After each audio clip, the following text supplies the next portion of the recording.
Oh, Spell it. yes, thank you. I know. I was like, And I'll time for you too. yes, that'd be great. Thank you. All right, I'm ready. All right, hello? Okay.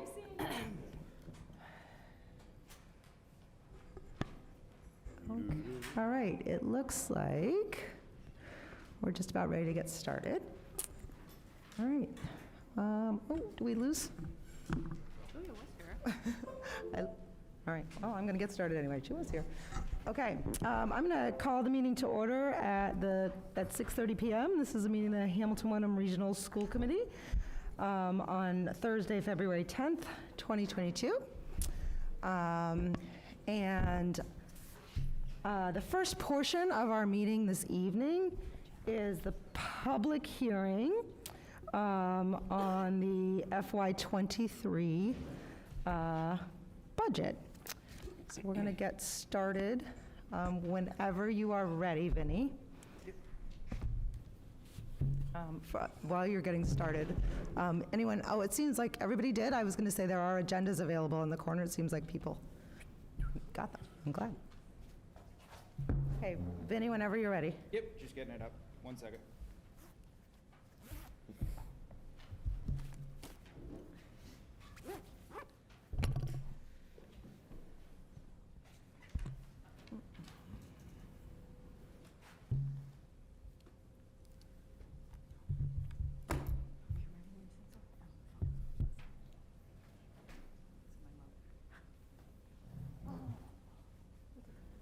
Our clock is gone. Just so people are online or aware, we are starting with the FY23 budget hearing, and there'll be a presentation first that you can view on HW Cam on their YouTube channel if you'd like to see the presentation. Once the presentation's over, we'll start by taking questions for the budget only. Again, this is the budget hearing for FY23 budget. Thank you. Yep.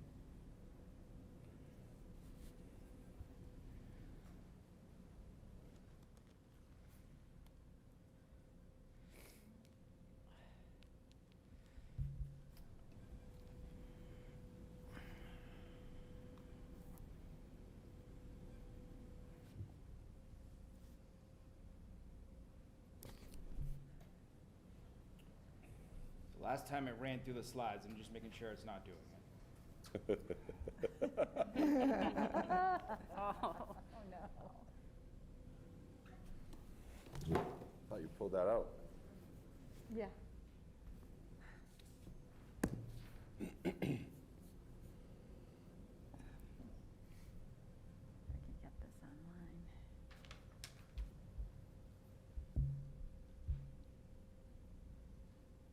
It's funny, it won't display it.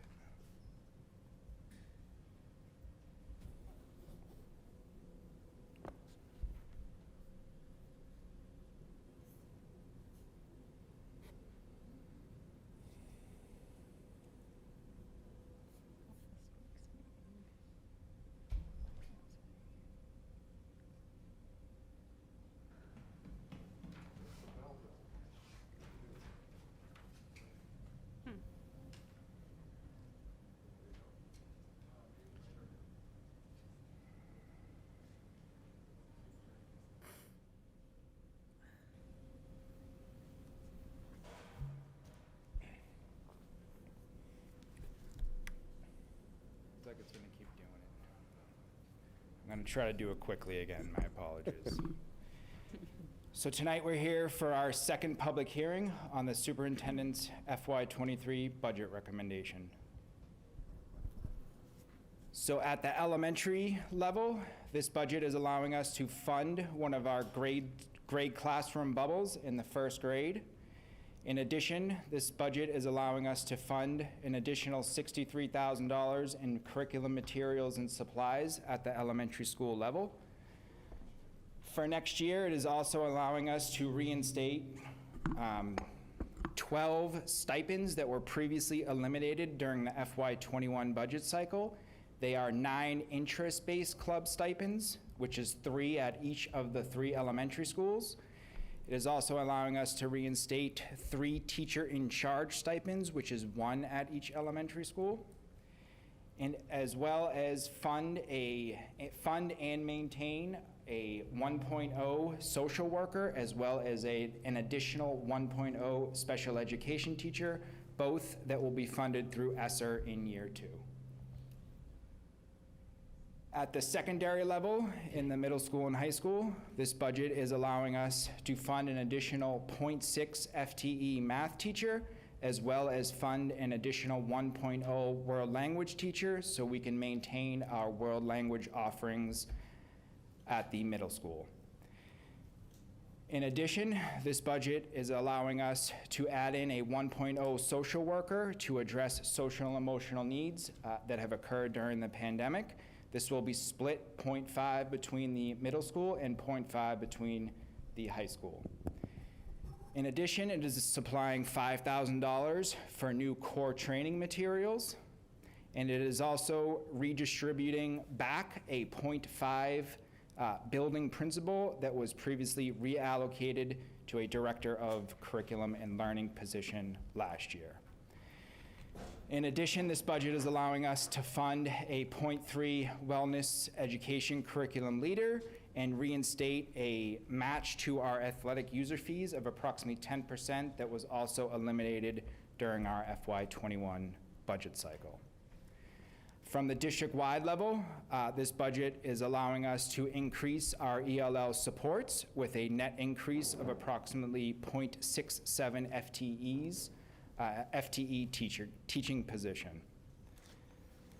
At the district-wide level, this budget is also eliminating a 0.5 secondary director of teaching and learning while adding in 0.3 FTEs to our elementary director of teaching and learning, transforming them from an elementary school director of teaching and learning into a district-wide director of teaching and learning. This budget is also allowing us to reinstate part of a payroll position that was cut during FY21 of approximately 0.6 FTEs. What we've seen in the past few budget cycles is both our substitutes and our ELL tutors have been overlooked at COLA and salary increases. So this budget is correcting past budgets and supplying a COLA and adjustment, cost of living adjustment for both our substitutes and ELL tutors. It is also allowing us to have a 1-year robust extraordinary maintenance plan, as well as jumpstart our OPEB trust fund with a massive infusion of approximately $2 million to catch up on past years in lack of funding. In addition, from the district-wide level, it is allowing us to supply iPads to all of our 7th graders, as well as allow our technology department to invest in security upgrades to mitigate any future liabilities. So when you roll it all together from a school and location DAC, you can see here we're going up approximately $4 million, or roughly 10%. From a DESI category, you can see that the same increase, just 2 different ways to look at it. Right now, I will just run through the calculation of each assessments and wrap it up for any public comment. So you can see the top line, we're asking for a gross operating increase of roughly $4.1 million, but you will see later on that that is drastically reduced through the use of E&D. So from the gross operating budget of approximately $4.1 million, we remove all of our operating offsets that accumulate to approximately $2.1 million, to leave an operating expense budget after offsets of approximately $3.7 million. From there, you remove all of our operating funding sources. For this year, that accumulates approximately $7.2 million, which includes the use of approximately $3.1 million in E&D funds. The net result of that is an approximate increase of $601,000, or roughly 1.84%. This is what we call our net operating budget and is what we use to assess both the towns of Hamilton and Wenham. When you apply our regional agreement, right now for FY23, it's a 65.4% split between Hamilton and a 34.6% split for Wenham. That translates into a $708,000 increase for Hamilton, or roughly 3.3%, and a $106,000 decrease to Wenham, or roughly a 0.9% decrease. That was our operating side of the house. Now we move on to our debt service. These are projects that were previously approved in the past that we took out debt to fund. So for FY23, we have 4 major projects which we have to spend down. They consist of the Cutler Roof and Summer 2013 projects, the Bucher Boiler and Winthrop Boiler and Glass project, as well as the Winthrop Sprinkler System upgrade and the FY21 capital projects. In total, our debt service is approximately $571,000. To get to the final assessment, when you wrap in our debt service and our operating budget, we're looking at an overall increase of approximately $597,000, or roughly 1.79%. When you look at this across our 5-year average, we are well below our previous 4 years by somewhere around 4%, and well below our 5-year average of roughly 5.45%. So that kind of wraps up our presentation for tonight, and at this time, we are going to take any public comment or questions at this time, and wrap up a little later with the vote. Thank you very much, Vinny. Yep. So at this time, I think we have both people on Zoom, and we also have people here in person. And I'd like to give the opportunity for anyone in both areas to make a comment. At this time, we are taking comments on the budget. There is another, if you have your agenda, there is going to be another opportunity for citizens' comments on any other topic. So at this point, what I'd like to do, and I'd like to start with people in the room. If you have a comment that you'd like to present on the budget, I'd ask you to approach the podium. And I'll give anyone a moment to do that. Hello, my Thank name is you. Mark Provost. Okay, but I'm sorry, I didn't, thank you. I just ask you to keep, just as we do with regular citizens' comments, I ask you to keep your comments to 3 minutes and ask that you please spell your name and state your address. Yes, my name is Mark Provost, M-A-R-K, Can you time, please? P-R-O-V-O-S-T, and I'm at 162 Asbury Street in Hamilton. And I just want to know, I just have a question. How much money did the Hamilton-Wenham School District receive from the CARES Act and the American Rescue Plan? CARES, ESSER 1, ESSER 2 was the CARES Act, and ESSER 3 was the, I know the state of Massachusetts got close to $3 billion. $1 billion, over $1 billion for the ESSER 1 and ESSER 2 as a CARES Act of March 2020. And I know the American Rescue Plan, March of 21, that they got another $1.8 billion. So just under $3 billion. I'd like to know how much money Hamilton-Wenham has received in ESSER 1, 2, and $3, their school district, and I'd like to know how much of that money is being used in this budget. Vinny, do you have Answer? one? Yep. Sure, please. So for ESSER, yep, sorry. Can I ask, I know that people sometimes feel that we won't be able to hear you with the mask on, but I'd like you to put your mask back on, please. And just know that I'll let you know if I can't hear you, and I'm really good at that. So if you could please put your mask back on, and then Vinny's going to go ahead and answer. So for ESSER 1, we received approximately $75,000. For ESSER 2, it was approximately $320,000. ESSER 3 was approximately $650,000. So altogether, it's roughly $1.1 million. To offset this operating budget next year, I believe we're utilizing about $200,000, a little bit less. In 2 slides, it's going to show me so I can answer it more accurately, but we're funding 2 positions with it, which I think adds up to a little less than $200,000. So you have $800,000 left. No, we've spent more than that. That's just what we're applying to our FY23 budget. Right now, we probably have approximately about $400,000 to spend before this year is over. Okay, so over 600,000 has been spent? Just about somewhere around there, yes. Okay, thank you. Yep. Thank you, and thank you, Vinnie. Is there anyone else here in the room that would like to speak to the budget? Okay. Eric, do we have anyone on Zoom that would like to speak to the budget? If you're on Zoom and you'd like to comment on the FY23 budget, please use the raise your hand feature. This is just for the FY23 budget.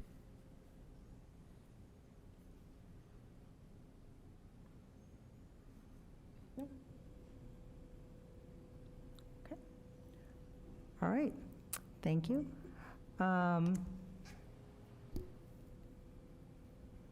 Okay, I guess that concludes the public hearing portion of the budget. And I appreciate the comment, thank you. At this point, I'm going to start the next portion of our meeting, and we will begin by inviting you to join us in saying the Pledge of Allegiance.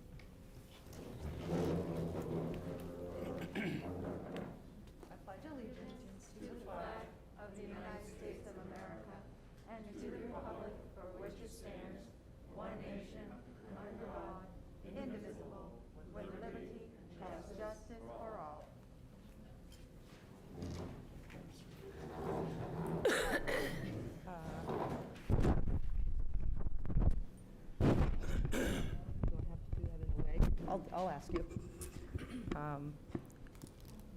Okay, so I need to close the hearing, and I need guidance from the committee on how I do that formally. Do I just state You that? just stated that the hearing is closed. Okay, thank you, Michelle. All right, so the hearing is closed officially. So I am mindful that we had, I'm mindful that on our agenda, it says citizens' comments begin at 7. Although I will put out to the public that typically those are guidelines and not set in stone.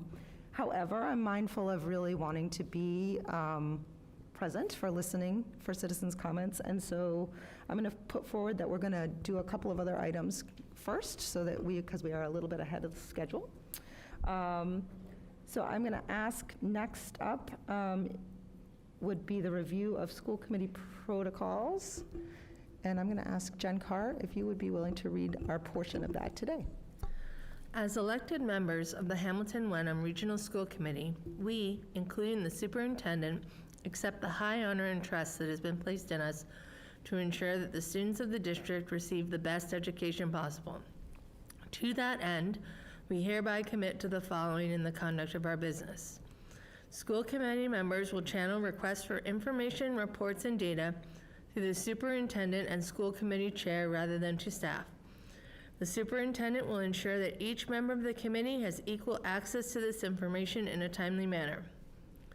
Recognizing the importance of proactive communication and avoiding surprises, school committee members will, whenever possible, contact the school committee chair and/or the superintendent in advance of a meeting if they have questions or concerns about an agenda item, or will ask the chair at least 48 hours prior to a meeting that an item be placed on an agenda. Thank you, Jen. I appreciate it, and I really appreciate the committee taking the time at each meeting to spend a little bit of time reviewing our protocols and keeping them front of mind. Next, I notice that we have a guest here who is going to is here to speak on one of our agenda items, which, if again, I'm going to go a little bit out of order here. Michelle Horgan, are you ready? Yeah. Okay. So what I'd like to do is, if we can look under new business, Part D, the universal free lunch discussion. And Erin, I'm so sorry, I've already forgotten your last name. Okay, so Erin McAleer-Crowley is here, and I'm going to turn it over to Michelle Horgan to tell us what this agenda item is about. Great. Thank you, Dana, and thank you, Erin, for being here. Erin represents Project Bread.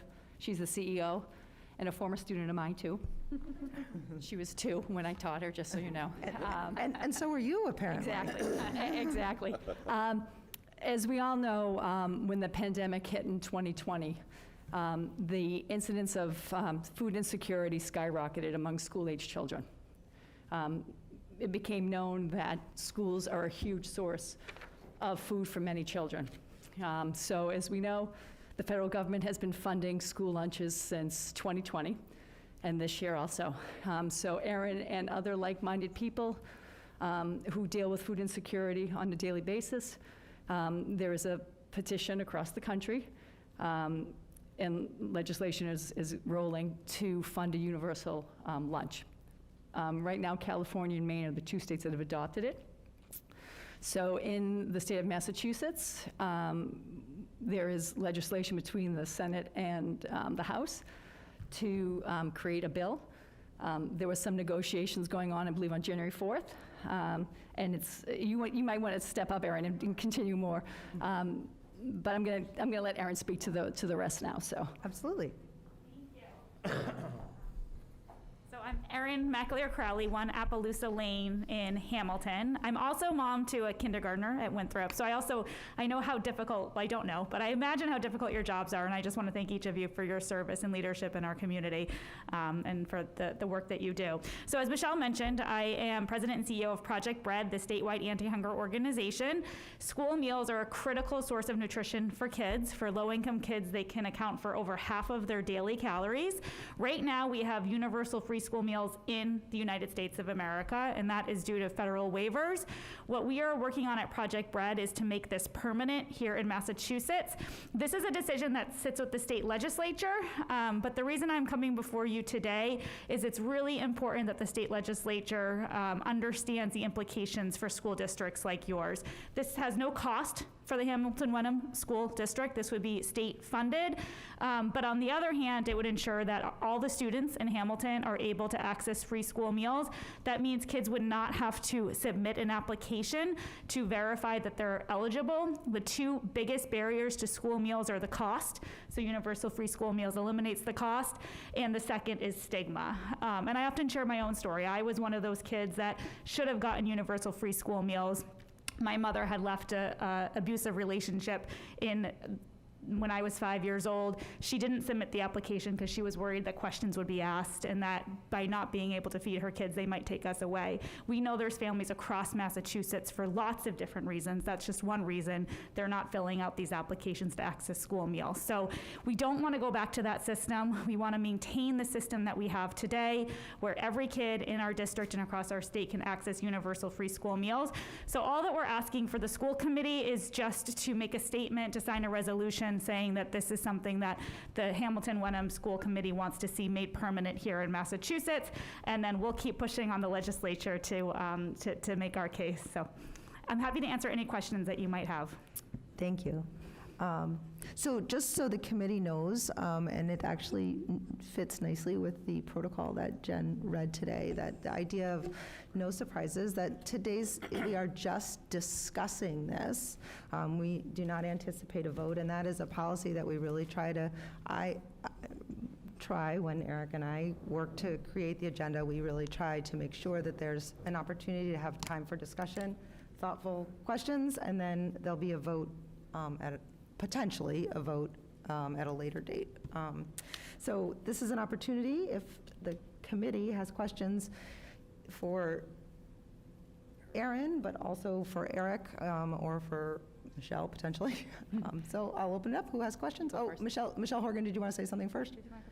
Well, I just wanted to ask Erin a question. So what happened at the January 4th meeting between the House and the Senate? So on January 4th, there was a hearing in the legislature, and I will say that prior to that hearing, there were some discussions going around about could we come up with a solution to just do this for certain districts here in Massachusetts, which frankly is a solution that exists now, and too many people are being left behind. I actually think the case was made very strongly at that hearing on January 4th that this needs to be universal. It needs to be all school districts. So we got an extension on the legislation. The legislators are going to give it consideration through June, so we have more time to continue to build momentum and make the case.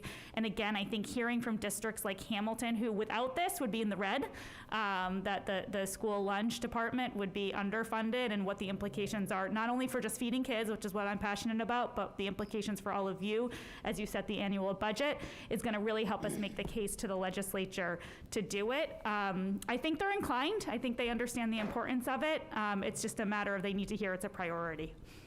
Okay, thank you. Michelle Bailey? So can you explain the funding mechanism? Because right now it's through the waiver, the money's coming from the federal government. What would the funding mechanism be for this? Sure. I want to reiterate, no local funding, so this is not a budgetary consideration for all of you. The way it would be funded is we would draw as much money down from the federal government. That's by making sure that districts that are eligible, which I don't believe Hamilton is, but districts that are eligible for the community eligibility provision are signed up and drawing down those federal money, and then the state would match the remainder of the funding. So it's a mix of federal and state. But what I often say is what it comes down to is the kids are not the ones worrying about the funding, right? We, the adults, the legislators, the state budget writers, we can figure out how to actually make it by investing both state and federal dollars. What we're trying to eliminate is for kids to be having to worry about how they're going to afford the school meals. So is there, in the legislation, a mechanism for where the funding will come from? Yes, it would be through a line item within DESI. Okay, so it's not tied to a specific tax, or a specific revenue source, or a specific Nope. program? Nope. Okay. Other questions? Julia? I just want to say I fully 100% support this program, but so what is required of us? Like what are we supposed to be doing to move this forward? Is there language or do we need to craft it? So the exhibit is Need to just sign it? a potential resolution. Okay. And it really would be just that, just a resolution. And it would be forwarded to Representative Bill Cito and Senator Tar. Are there other things we could do as individuals to support this? Absolutely. At Project Bread, we have a whole campaign. It's called Feed Kids. Our website's feedkids.org. You can go on, you can take action and advocate for it. There's lots of options and share your story. There's lots of different ways to get involved, so we would love that. Thank you. Anna? Thank you. I also am 100% supportive of us doing this and appreciate you coming to talk to us about it today. I'd also like to second your website, and the materials that have been provided are among the best designed, easiest to use that I've seen in terms of social media. So bravo to your design team. I just want to make sure that the public understands, even though there's no local contribution, it doesn't affect our budget in terms of what we're being asked. It does help our district because right now we have a loss in our nutrition program. So every year we end up losing money on lunch. If this program were not in place, we would go back to that platform. So I know that we've talked about it as a committee, but since it is the budget time and there's the public here, Vinny, can you explain financially how us supporting this bill would in fact help our district in terms of our line items? Annually, we lose approximately anywhere between 70,000 to last year was upwards of 150,000 in our food service program. This year, we're looking at a profit of about 50,000. So this gives us additional funding of, anywhere between 100,000 and 200,000 a year. And I will add in, sorry. I was going to just say that assumes that the funding would be the same. The same as the amount, funding. yes. And what we have found in districts with universal free school meals is that there's a couple of things that happen. It allows school nutrition staff to focus less on bookkeeping and focus less on chasing families for school meal debt and more on quality. They're able to work on recipe development. They're able to maybe hire more staff or source local ingredients from the farms. It improves quality dramatically. So that's something we often hear from families is, maybe they're not as happy with the quality, but when you have more kids participating, more families paying attention to what the kids are eating, and you have this additional revenue, that additional revenue usually, it tends to, in research, we've done lots of research, it equates to higher quality, higher nutritious, and more appealing meals for the kids. Thank you. Yeah, Eric. Just so people are aware, the impact it's had on the school system has been pretty good, pretty dramatic. I mean, when you look at number of meals per month, September we were serving approximately 15,000 meals for the month of September. I think 15,161. We're up to almost 16,000 meals a month in January. We're seeing increases at the high school of 13% of kids who are taking lunch. And that could be any combination of kids who qualify for free and reduced lunch, kids who are stigmatized by asking, or families who are, and we do have families in the district that are just like, I'm not gonna ask for a handout. This is, kind of levels the playing field. Everybody just goes and gets lunch, and I think you're seeing the across the entire district, you're seeing between a 5 and 6% increase just since September. So it's important for our kids. Yeah, it's more like a college cafeteria atmosphere Yep. right now. Yep. Although there's still not enough staff. We're working on it. Anna, did you have something else? No, so just procedurally, we're not looking for a vote tonight, but maybe at a future meeting, we would be looking to adopt the resolution. Is that Yeah, right? so I would anticipate putting this on our next meeting. I think that's what, right, we discussed, yep. Well, putting it on the next meeting for a vote. And the hope is that, if anyone here, if you have any questions or you feel like you need any more further information, that we would have the opportunity to think about that before. And Michelle? in the exhibit, the links are live to look at the state laws and the House and the Senate laws. Yep. Okay, Thank you so much for your time. thank you. Thank you. Erin. All right. And I'm going to just go with excellent timing. We're back on track, yeah. Okay, we're back on track.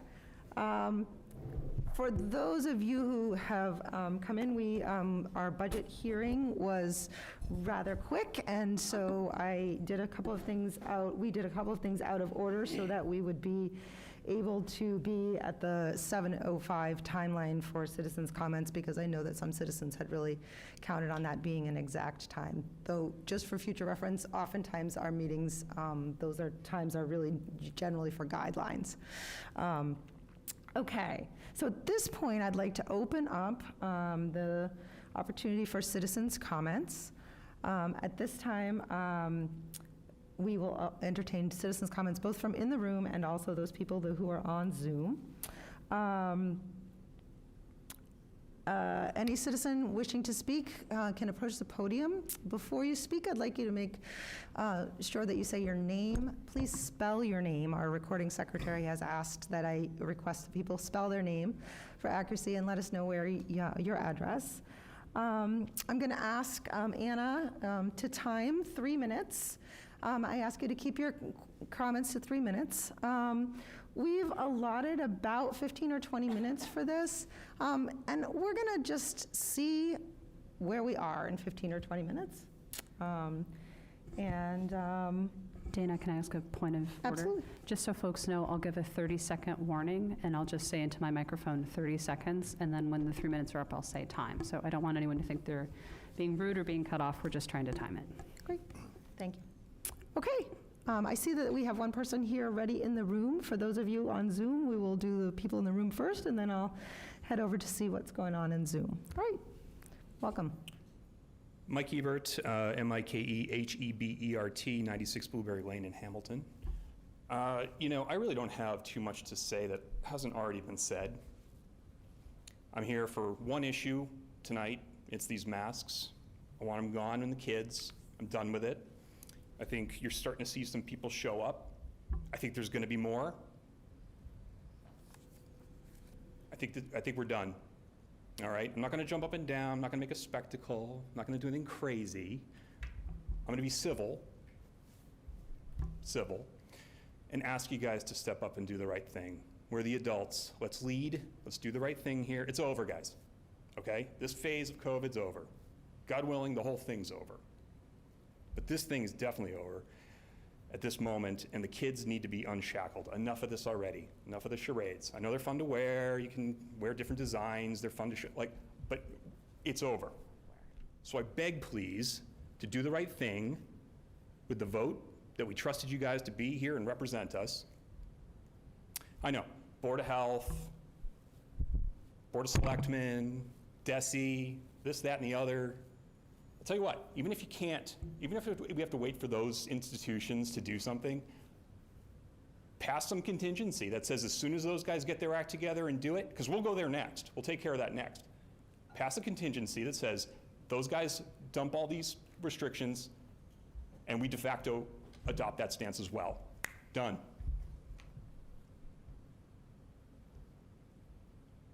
It's time. We're not going away.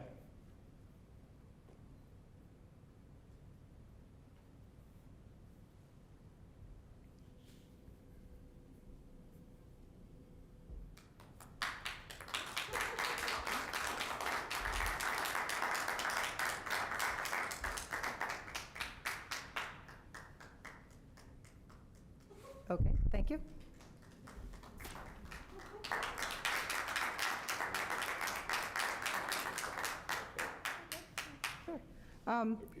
All right, you know what, it looks like we have somebody on Zoom, so we'll mix it up and take a comment from Zoom. Again, please state your name, spell your name, and give us your address. We are listening. Okay, if you are on Zoom and you'd like to comment during the public comment period, please use the raise your hand feature and I'll get you right on. Are we going to airplay the Zoom or? I can, yes, thank you. Anybody on Zoom would like to comment at this time, just use the raise your hand feature and I will get you on.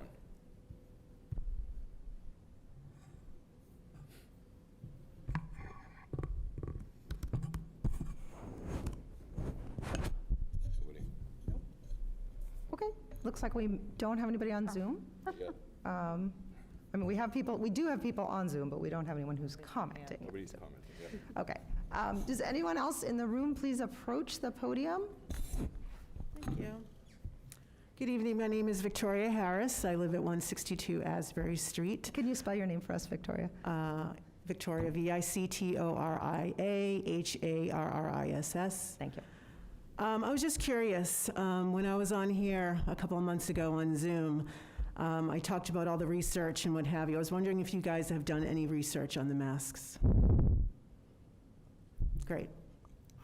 With the environment here right now, with the vaccination rates that you guys wanted in the schools, between the students and the teachers, with Omicron creating natural immunity, I think it is time for us to take off the masks and take care of the children. This has never been about health, because this is just a false sense of security. What we put in our bodies, what we put in our thoughts, that's what it's all about. What we eat, what we think, that's what it's about. It's not about this mask that's going to protect you from something that you cannot see. We need to let our kids be children and let them learn, because they can only learn by looking at people's faces and hearing them talk, and they're social. This has done so much damage to them for the past few years. It's unbelievable. It gets me so emotional. I am begging you to make the right call, to get over your own fears, think about the children and not your own personal fears, and get the masks off the kids.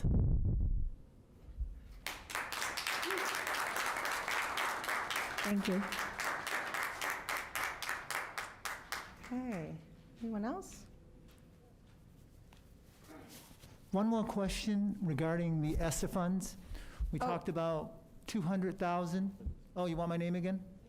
No, yeah, please, can you do that again? I know. Mark Thank you. Provost, 162 Asbury Street, MARKPROVOST. I admire the people who have come before me and have spoken about their views on the mask. I just want to know, regarding the ESSA, what are the protocols? So you've spent 400, you have 200 lined up for 2023, 400. Tell me what the federal government, they just didn't give that money. So please tell me what the protocols are in order for you to be able to spend that 400,000 that you've already spent. 200,000 allotted for 2023. Can you please tell me the protocols? Each of the 3 grants had different protocols. All right, then let's strictly talk about the American Rescue Plan 2021. Let's talk about the 4 to 6 protocols the federal government dictated that in order for you to spend that money and use that money, that you need to follow these protocols. And I believe once every 6 months you need to file a report to them. It could be once every 4 months. Can you please tell me what those 4 to 6 protocols are? I'm not sure if I can label all of them, but we're required to do it every 6 months. 6 months, correct? I believe it had to be used on COVID-related, mitigating COVID-19, whether it was for, outside remote Wi-Fi, whatever it was to kind of mitigate the spread of the disease, and you had to spend it within 2 years. I can elaborate a little bit more than that. That's a little bit ambiguous for getting that money and spending it. There was vaccination rates. There was contact tracing requirements. There was a vaccination protocol that you needed to follow, and there was masking. If you don't mask the children, you don't get that money. And that should be the top. When we're all here and we come, and this is my 4th meeting now, and I've tried to use common sense with, you know what? You see this thing 30 here? seconds left. Excuse me? 30 seconds You left. see this thing here?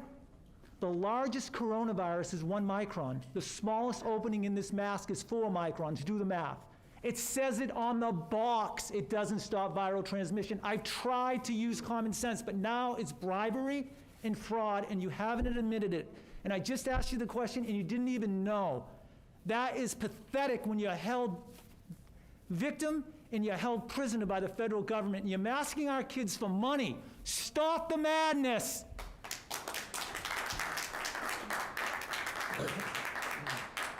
Thank you. Do we have anyone else?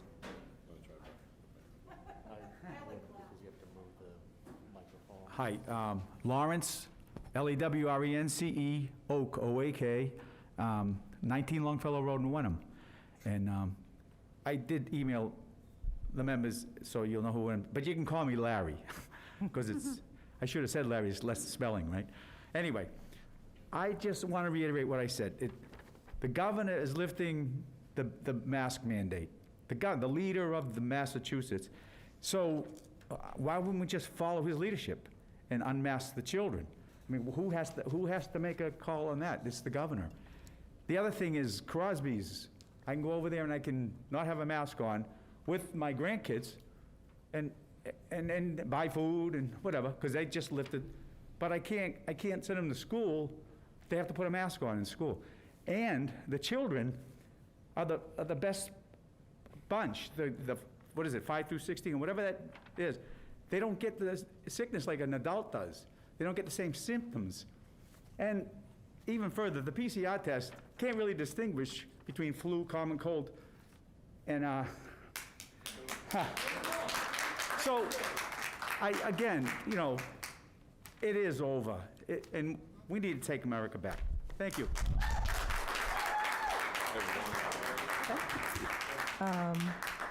All right, it looks like we do have somebody. I'm glad, Eric, that you found them. We do have someone on Zoom who would like to make a comment. Oh, hold on one second. We'll just get the microphone ready for you. Natalie, you're up next. I'm going to ask you to unmute and just give me 2 seconds. We're switching microphones. And hopefully we get volume.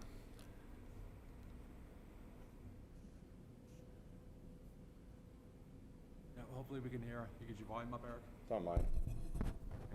Okay. Okay, Natalie, you're open. All set. Sorry.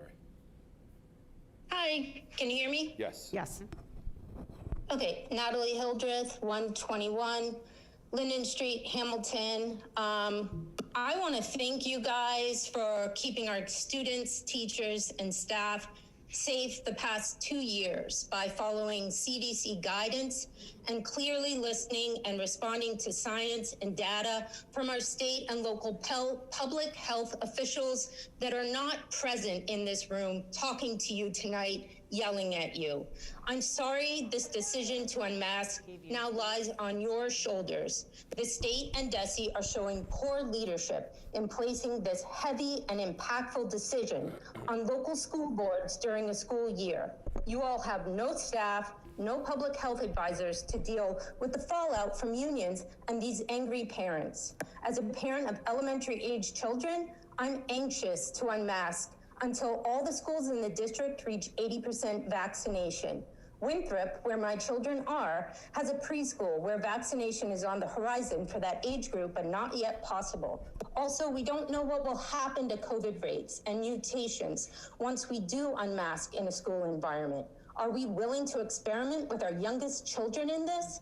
Hamilton Wenham prides itself on its community mindedness, taking care of people in need, giving to Accord, chipping in for fundraisers. But what does it say about us as a society when we choose to make policies that don't take into consideration the most vulnerable in our community? Is it okay if a kid or an elderly person gets COVID and is hospitalized? Because kids do end up in the hospital for COVID because it gave your kid a chance to not wear a mask. This is a layered decision you all have to make because it affects not just students and families, but teachers and staff who deserve to have a safe workplace. Some of these teachers and staff might have immunocompromised family members at home, babies, elderly parents that live with them. Are they then forced to take leave because unmasking is not in their agreement for this school year? Our schools can't bear to lose any more staff. I'm a fierce advocate for mental health awareness and ending mental health stigma. Masks on children did not create a mental health crisis in this population. It existed prior to masks, and it will be interesting to watch how many of these angry anti-mask parents 30 drop seconds. the mental health cause 30 when seconds, Natalie. masks do go away. I want to implore you to make a fair and impartial mask ruling if you do. We can't mask only unvaccinated kids or make it mask optional. We have a behavioral problem in our district. My principal emails about it weekly, and it's no wonder when you see the amount of vitriol coming from these adults over wearing a mask, where this learned behavior comes from. We're all tired of wearing masks, and we want out of the pandemic loop. But to prematurely call it, only to send teachers That's 3 packing, minutes. cases 3 minutes, skyrocketing, Natalie. and our vulnerable population filling the ICU. That is at today 90% Thank you, capacity. Natalie. Thank you, Please Natalie. make a mask mandate. Thank you. It looks like we have someone else on Zoom who wants to speak. Yeah, so we're going to take this one. I'm sorry, I can't hear you. That's No, just just clapping, that's not a clapping. hand. Oh, sorry. You'd think after 2 years I would be an expert. All right, do we have someone else on Zoom then? Anyone else on Zoom that would like to Alright. comment? Please use the raise hand feature. Okay. I think we have time for one more comment if anyone would like to speak. Otherwise, we'll move forward. Switch the mics.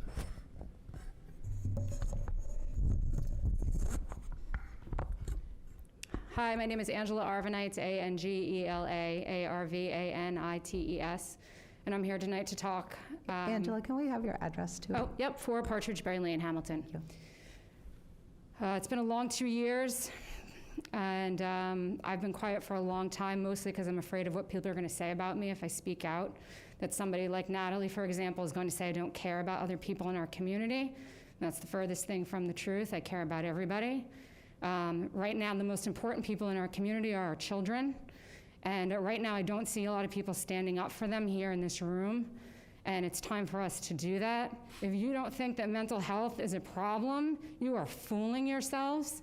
I was at my pediatrician's office last week for my children's annual physical, and he told me that he alone, on that day, 50% of his appointments were for children with mental health problems. He should be treating strep throat and ear infections, not mental illness. You don't need to be a doctor to know that. You don't need a study to know that. And it's not just the mask. It's not this piece of paper. It's with this piece of paper and telling the kids for 2 years that they shouldn't touch each other or hug each other or talk to each other or laugh at lunch, or that they should sit on the concrete floor 6 feet apart because it's dangerous, because they spread germs and they might kill a grandmother or a grandfather. We should be ashamed of ourselves for saying things like that to our children. It's telling them the air they breathe isn't safe, or that it's not safe to go to a friend's house and have a play date. You tell anybody that for 2 years, and you think that they're going to come out of that without any mental health problems? That's ridiculous. It's foolish. You're fooling yourselves. And I hope in 5 years and 10 years from now, when we're not hearing about record numbers of children who are in the ER because they tried to take their own lives, because that's what I'm afraid of. That's what I'm afraid of. And I hope That doesn't happen. I never even wanted to stand up here and say those words out loud, but that is what I am afraid of. And I'm not a doctor and I'm not an expert. But for 25 years, I myself have dealt with anxiety and depression. And I can promise you it's no walk in the park. And it takes an awful lot of hard work to get back from where you were when something like that puts you down. And I don't wish that on any children in our community. Thank you. Thank you.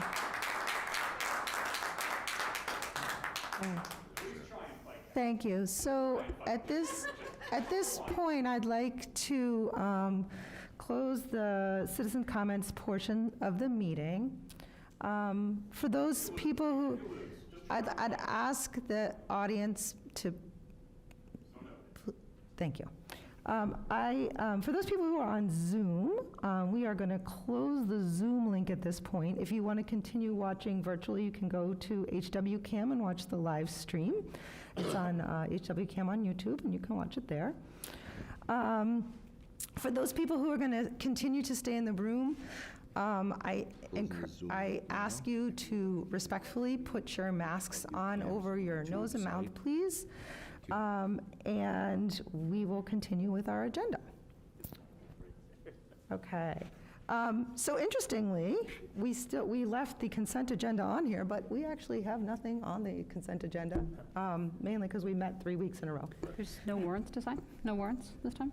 What was that? There are no warrants that we have to approve? Oh, I think because we're on an off week. All right, because we're meeting every week now. Right, exactly. You know, extra time. You want your 5 minutes back? Madam Chair, can I ask you a question? Absolutely, Michelle. Was your statement that the mask should be over the nose and the mouth? That's correct. Thank you. Yes. I do believe some people are unaware of where their nose is So located. I know that this, so Also, you can watch this on HWCam if you don't want to wear a mask, just. you know what, we have a lot on the, thank you. I appreciate the people in the audience who are understanding that at this point, it would just make this, thank you, I appreciate it. Okay. All right. Next on new business, we have the Esports Student Activity Request. Is that, Brian is going to speak to that?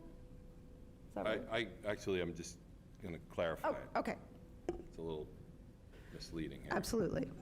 So the esports is really grown across the world, but big in Massachusetts recently.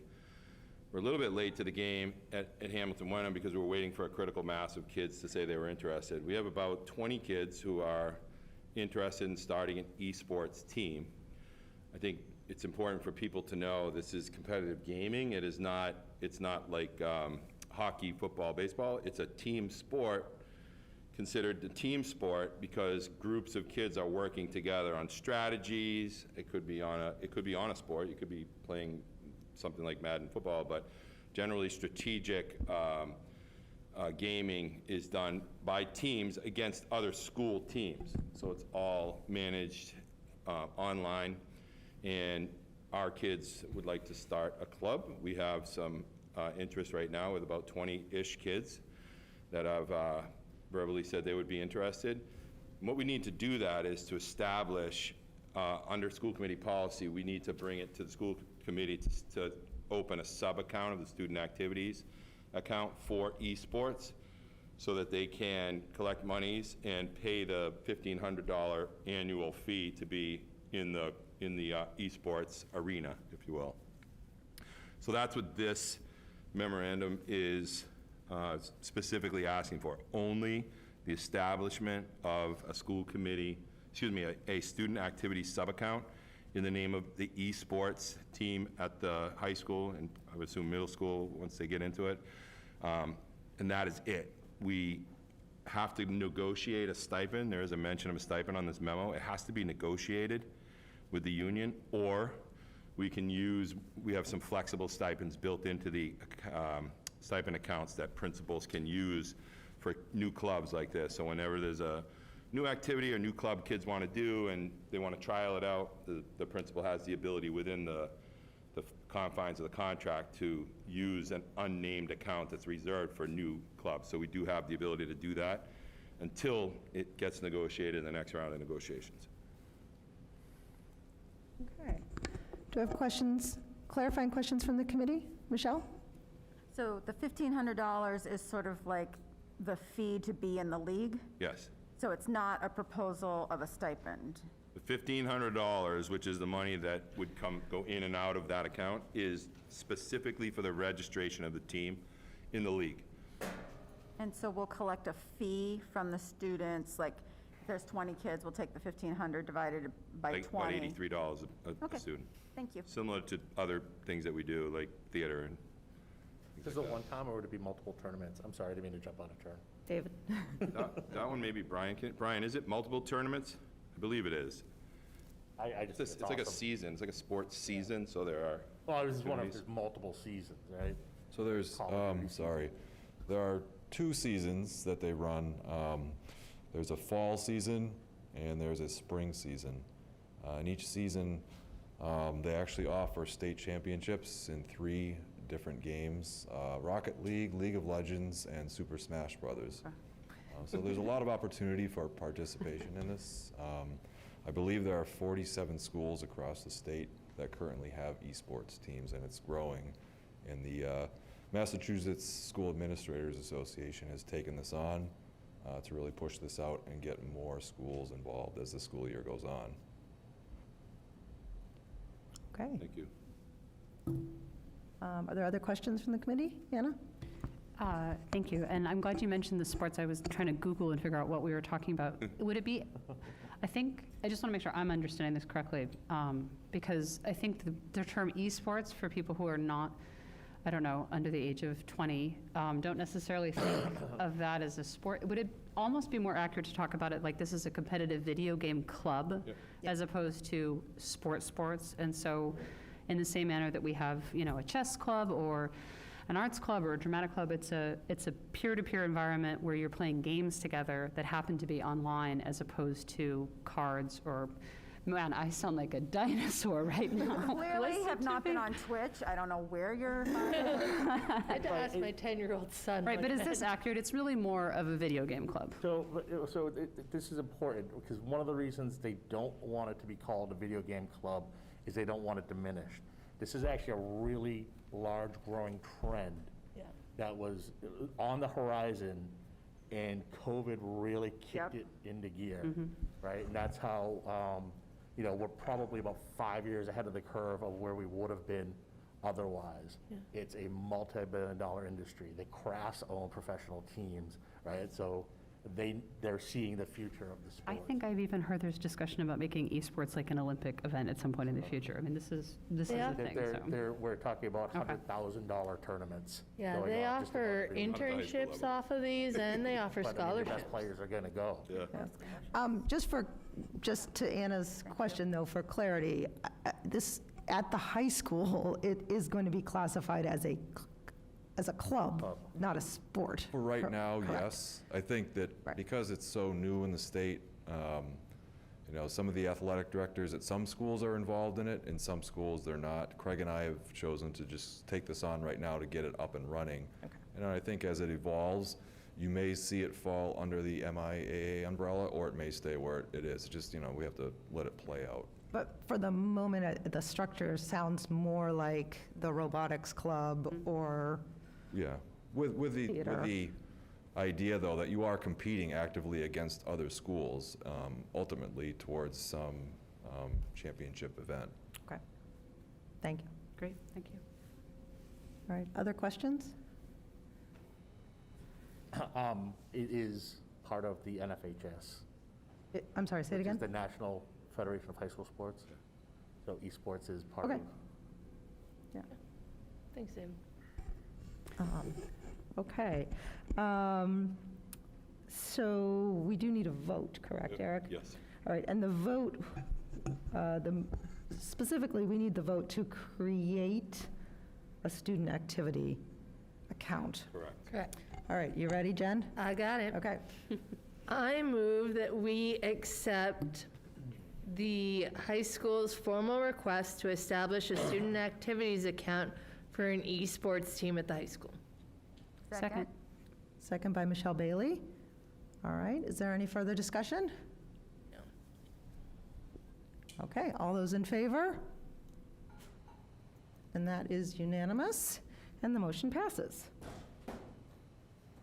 Okay, next up is the FY23 budget. Do you? He is not going to repeat the presentation. Specific things that I have to read. It's like we called it back for an encore. One more time.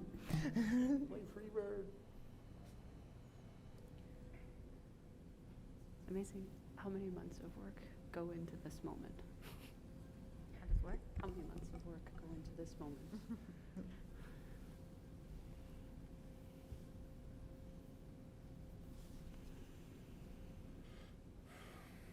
60?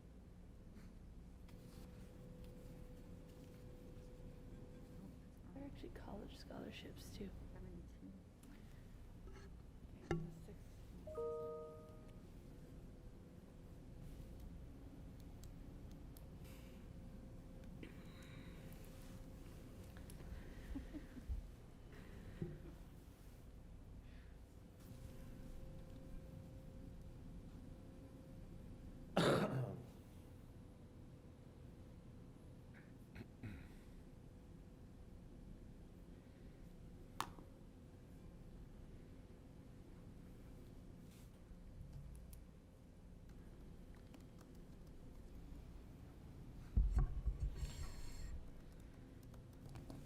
So tonight we are wrapping up our FY23 final budget recommendation.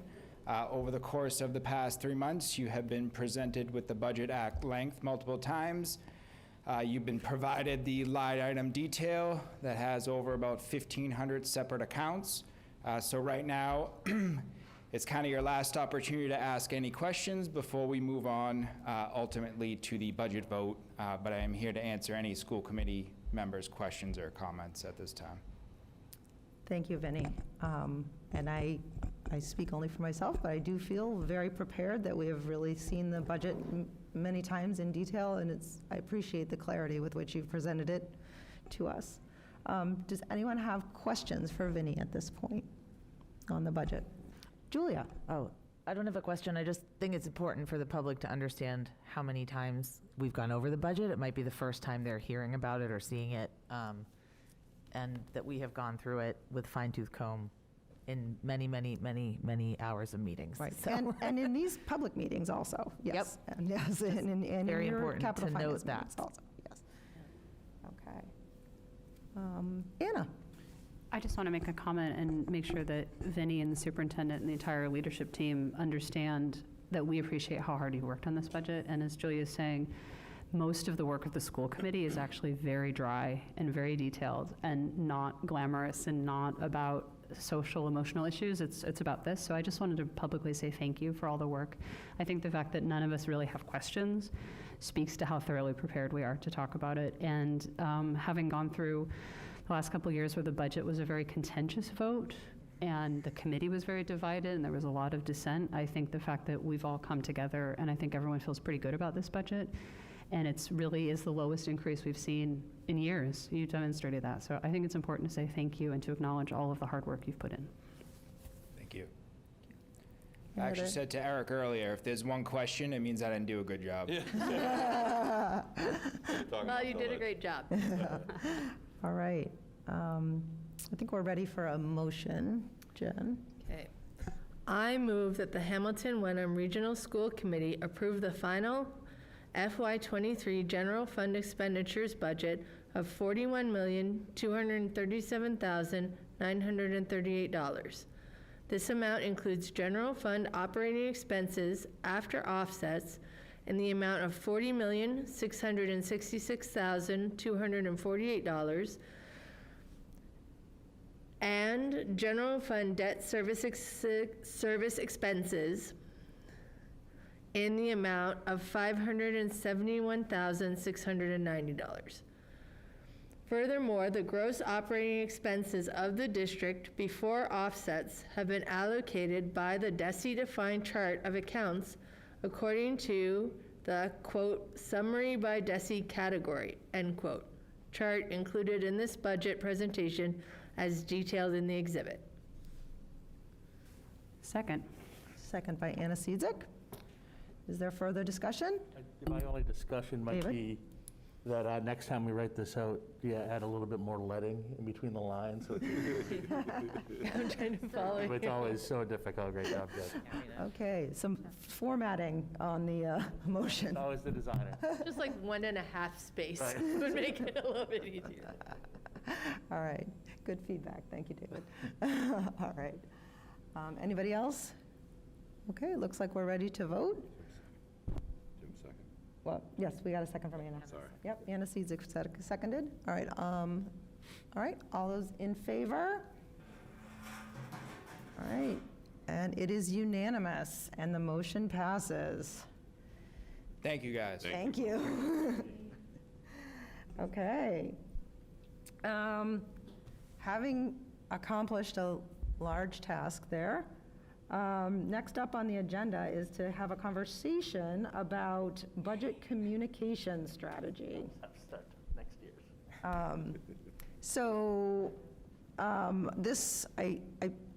This agenda item basically is so that we can get clear on what groups we want to make sure we as a committee communicate with in the community, so that people are aware of the budget and what the budget provides. So I know that there was past work done. I believe Michelle and Michelle did past work on sort of what groups. I'd like to have a discussion about what groups we think. I think my personal opinion is that in terms of talking points, I think that Vinny has provided us with so many nice, clear slides. I think we have a lot of talking points. I'm going to put you out there that I hope, that any committee member knows they can reach out if they want to make sure before they talk with a community member. But I'd like to ask a couple of things. Maybe if we can have a conversation about what groups we feel like we need to target. And then I, as the chair, I'm going to ask the committee for help in that I am feeling a little bit stretched, and I'm hoping that someone on the committee might be willing to take the lead on just coordinating who's talking to which group when, making sure that the emails are sent out. I'm open to whoever we suggest, but I'm going to just throw Michelle Horgan out there as her profession is to organize volunteers. I actually found the past shareholder list from 2020, and I have a Google Doc that I can share with everyone. And if you want me to, I can go through the list of stakeholders that we reached out to back in 2020, which seems like a lifetime ago. But what I have on the list is we have the Friends of Middle School, High School, Friends of Bucher, Friends of Cutler, Friends of Winthrop, the Hamilton Wenham Ed Fund, the Hamilton Wenham Council on Aging and Wenham Council on Aging, the Hamilton Wenham Mothers Club. So those were the groups that we targeted before COVID hit, and then I think we probably reached out to, I think we had a Zoom of Mothers Club, and so we probably hit around 4 or 5 of those groups, and they were very beneficial. So I don't know if there's other groups that are missing? Oh, no, I was just saying I could do the Friends of Bucher, Friends of Middle School, High School. Okay. So my next thought is those that have liaison roles, if they could take that. But what I'll do is if I'm not jumping ahead, I can share this with everybody. And then also put Superintendent and Vinny on the list too, in case they want to come along for the fun, if it works with their schedule. Absolutely. I think an in-person meeting, if these groups are holding in-person meetings, would be great, especially with our older stakeholders. I might add, it might make sense to take their lead. So if they're meeting in person, we would meet in person. But if they're not, then we'll just meet on Zoom.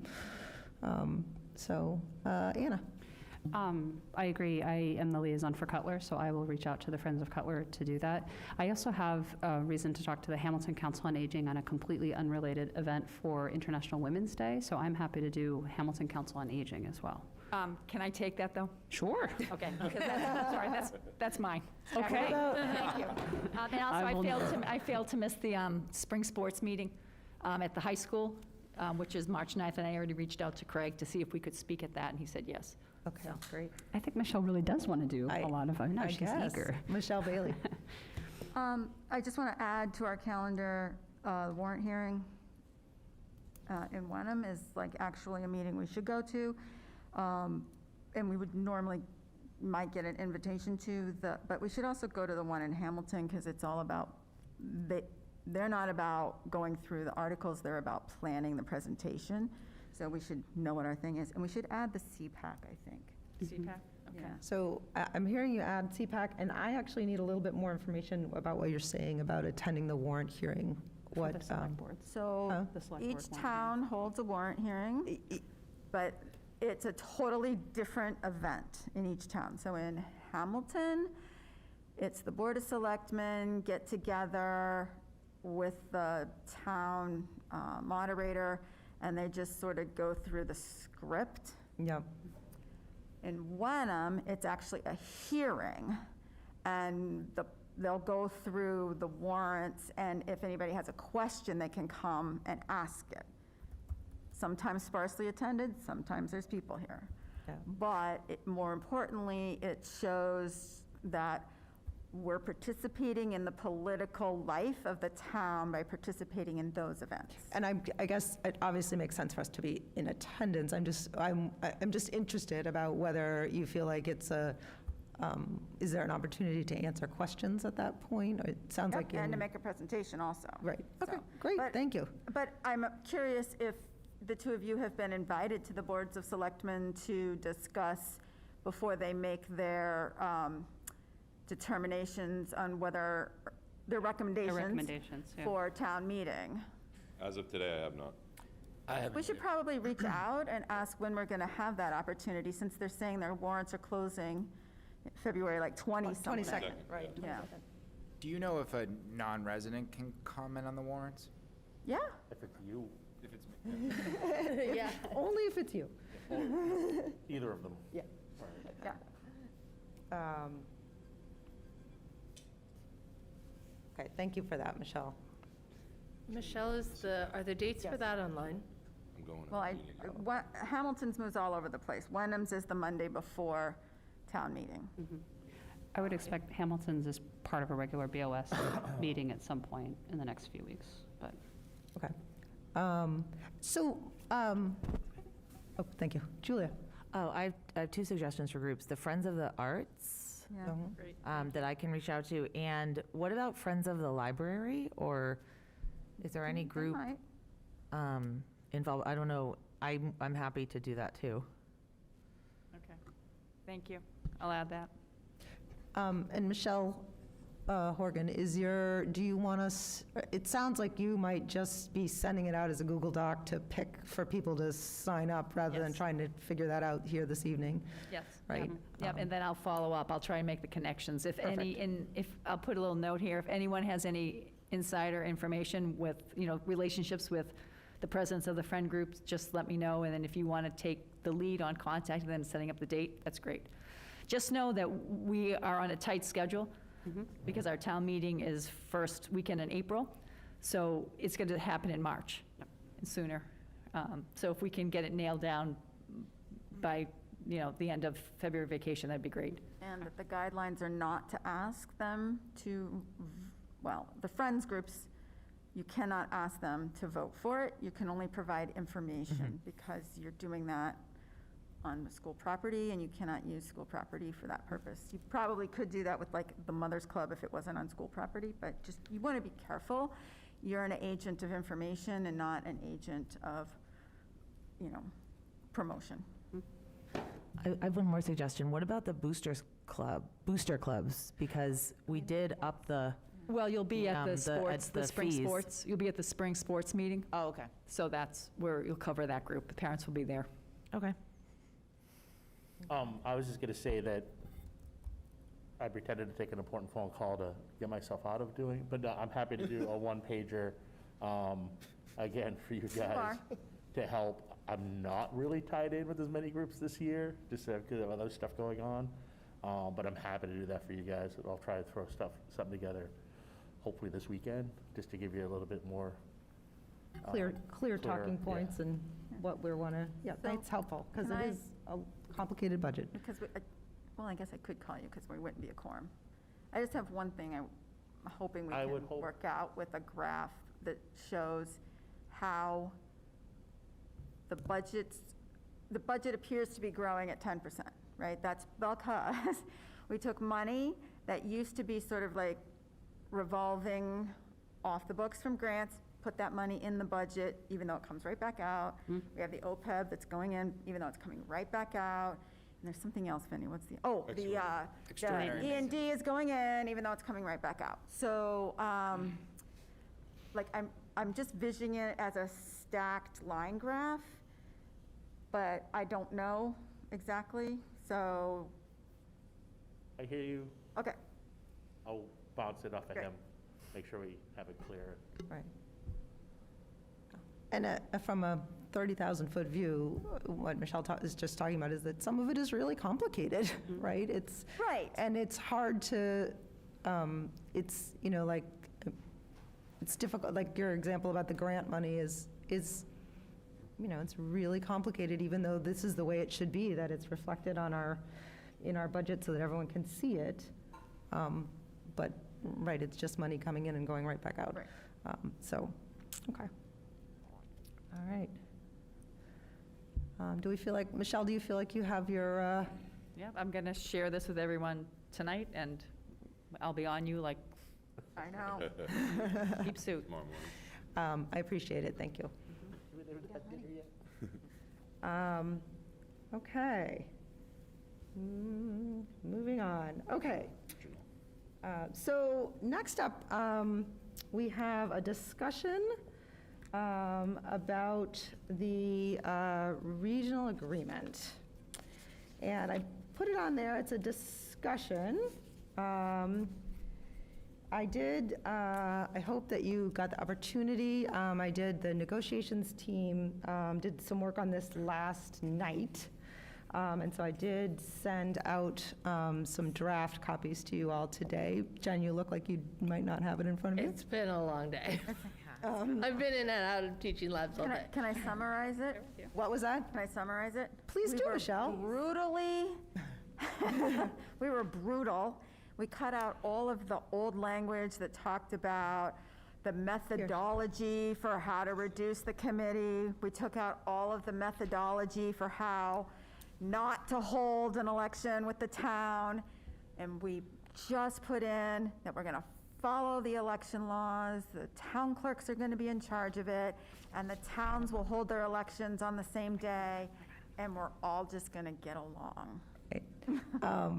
Yeah, right, and I will say thank you for that. But basically, this was the original idea is really just to look at the election procedures as they are in our regional agreement, and really just to align our election procedures with state law.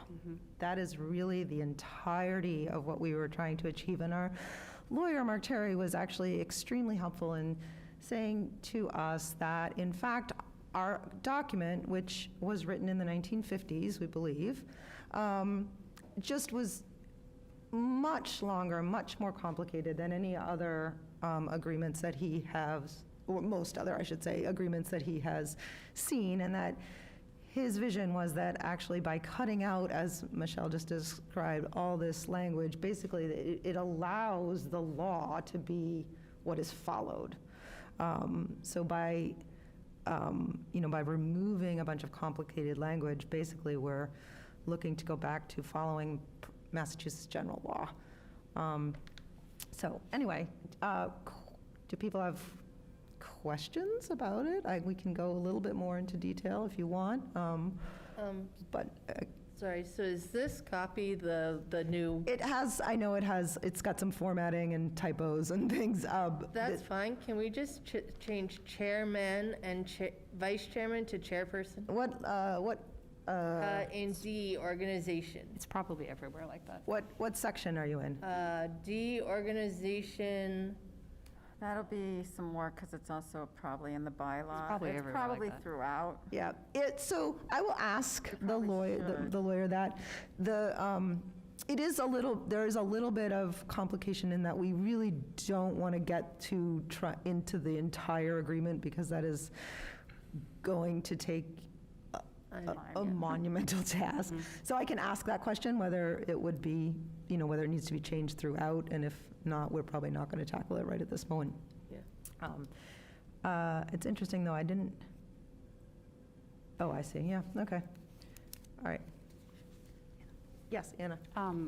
I have an unrelated question, but to that point, that's actually something the policy subcommittee has been talking a lot about, and MASC is working through, and everywhere in MASC where it's historically said he, she, blah, blah, blah, everywhere it's there, it's being changed to there to make it universal. So I think that if that change were to be made, the MASC itself is also sort of driving that bus, and every time we've looked at a policy, that's being changed behind the scenes at the association level. This is sort of also just a small question. I just want to make sure it gets fixed. I'm assuming it's when we cut something that we now have 2 Ds, even within section 1, goes A, B, C, D, it should D, be. D. That is actually my error, is that we did take something out, and it should be D, E, and then, yes. So just to be clear. This is not, again, just like I mentioned a couple times already in this meeting, this is a discussion with the intent that the actual vote would be at a following meeting, in fact, the 17th. Where we had time to fix those things. Is what I yesterday. anticipate, is that I will bring this to you, Just a did it clean today. copy. This was from last night, but yes, you're correct, that is an error that I did notice, yes. Okay, gotcha. But again, we're only talking about section 1. We are only Nothing else talking is about being touched section at 1. this time. Okay. Correct. That was actually the task that was, by this committee, we were given the task to look only at section 1, only election procedures. And I do want to say, I am very appreciative of both the Wenham and Hamilton town clerks have been a wealth of knowledge and thoughtfulness as they went through this with us, and they are both laser focused on making sure that they are providing free and fair elections. And that was really, really helpful to talk with them about this. Anything else? Okay. All right, so Julia? No? Nope. So I anticipate cleaning it up, working, making sure one more time, again, we met last night, so I have not actually, today was, as I'm sure it was for all of you, a very busy day. So I actually did not connect with Mark today, but he will need to review it, finalize it, clean it up, and it would be, I anticipate bringing it for a vote next meeting. Okay. I'm sorry, just one other question. So are the clerks happy with where it's landed? Have we discussed it with them? I'm assuming that we did what they... Yeah, in fact, that's something that was brought up yesterday, that they're probably the best people to go to discuss it. Okay. Yeah. I would say we had a vigorous discussion that led to a much better result. Yes, it was a very... It was really informative. Yeah. Like, it was awesome. Yeah. It was a good example of good civic discourse conversation. It was a good, and we really did get it. But high level, the clerks are happy with it. Yeah, it made things better. Okay. Yeah. Yes. There's some questions down the road that maybe we'll need to answer, but Yes. it's not for this purpose. Okay. Yeah. Okay. Moving on, I think we still have finance and operations on here, but I think we've covered that. Okay. So next up is a review, as we have on every meeting, a review of the face coverings policy.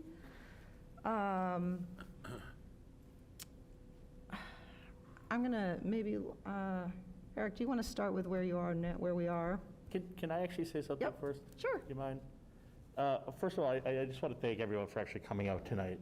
I'll tell you, whenever we talk about face coverings, it's the only time we ever have anybody in the room. Excuse me. I know you guys had to sit through a lot tonight, but I think it's important for you to understand that while this seems like a big deal, in the grand scheme of running this district, which is what we're charged to do, it's really just a speed bump in the way. You guys got to hear a lot of what we do tonight, of what it is that actually has to happen in order to have this district run every single day. Right? The very brief overview of the budget has been, quite honestly, about 10 months in the making. Right? This is a volunteer board, and it's easy to say it'll all spent at least 100 hours on this budget work alone. This is on top of our family obligations, our work obligations, obligations to our children, right? And this is what it takes to actually run the district. I hear you in saying that you're fed up with the mask policy, right? I hear you. We're working on it. But as was sort of proven tonight, even in this room full of adults, as we're sitting here trying to conduct a meeting, right? The fact that we had to actually stop and ask for you guys to just pull your mask back up, right?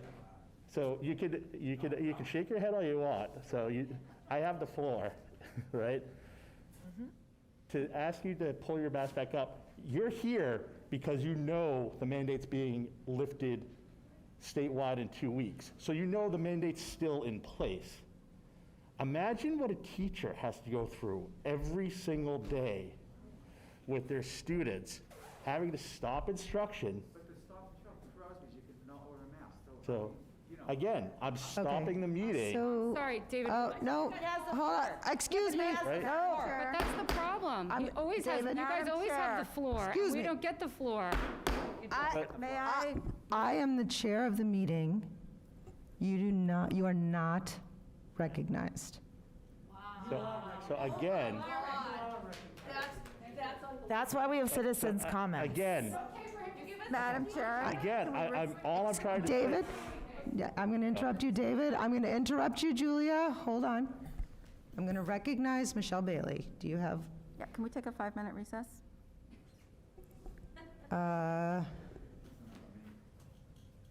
Yes. Would you like a 5-minute recess? Yep. Yes, Right. please. You may have we have a 5-minute recess. Thank you.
Okay, and I'd like to ask the committee to rejoin us, and I'm going to bring us back. I don't know.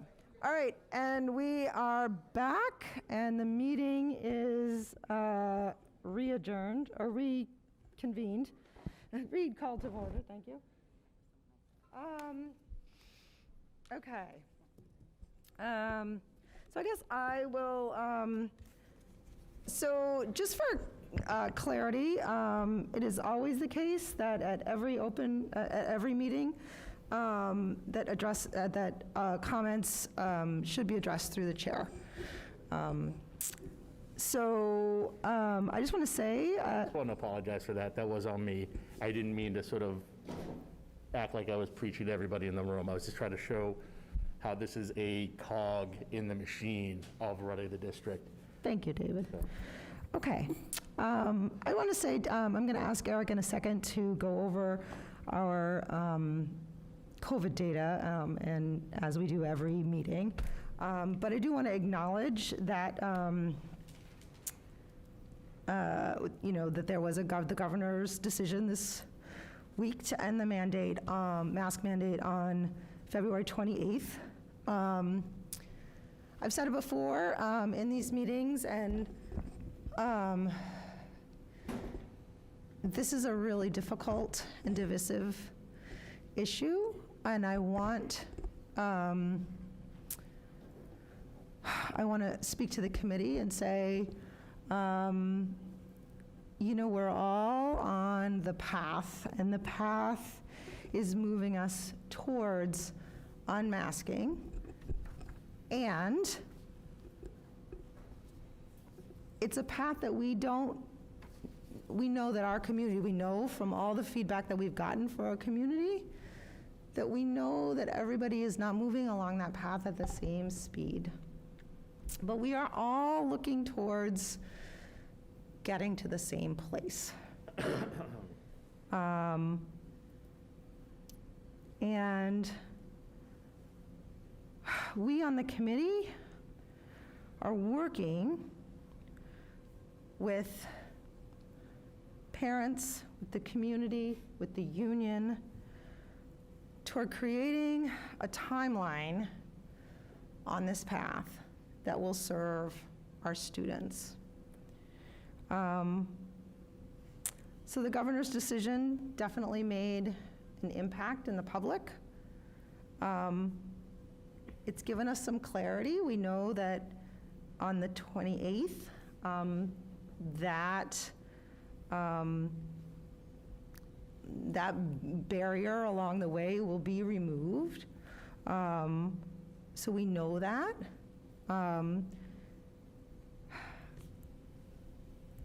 And again, that resonates differently for different people in our community, as we have seen over the past, in the feedback that we've gotten over the past couple of days or week. I want to let the committee know that just as we've done with other items, that I want to have a vote that I want to let you know we don't want to have surprises. And so I want to say that I anticipate having a vote on the 3rd of March. And what I anticipate that vote to contain will be to finalize a timeline and a plan for what mask removal will look like. Respectful, God. And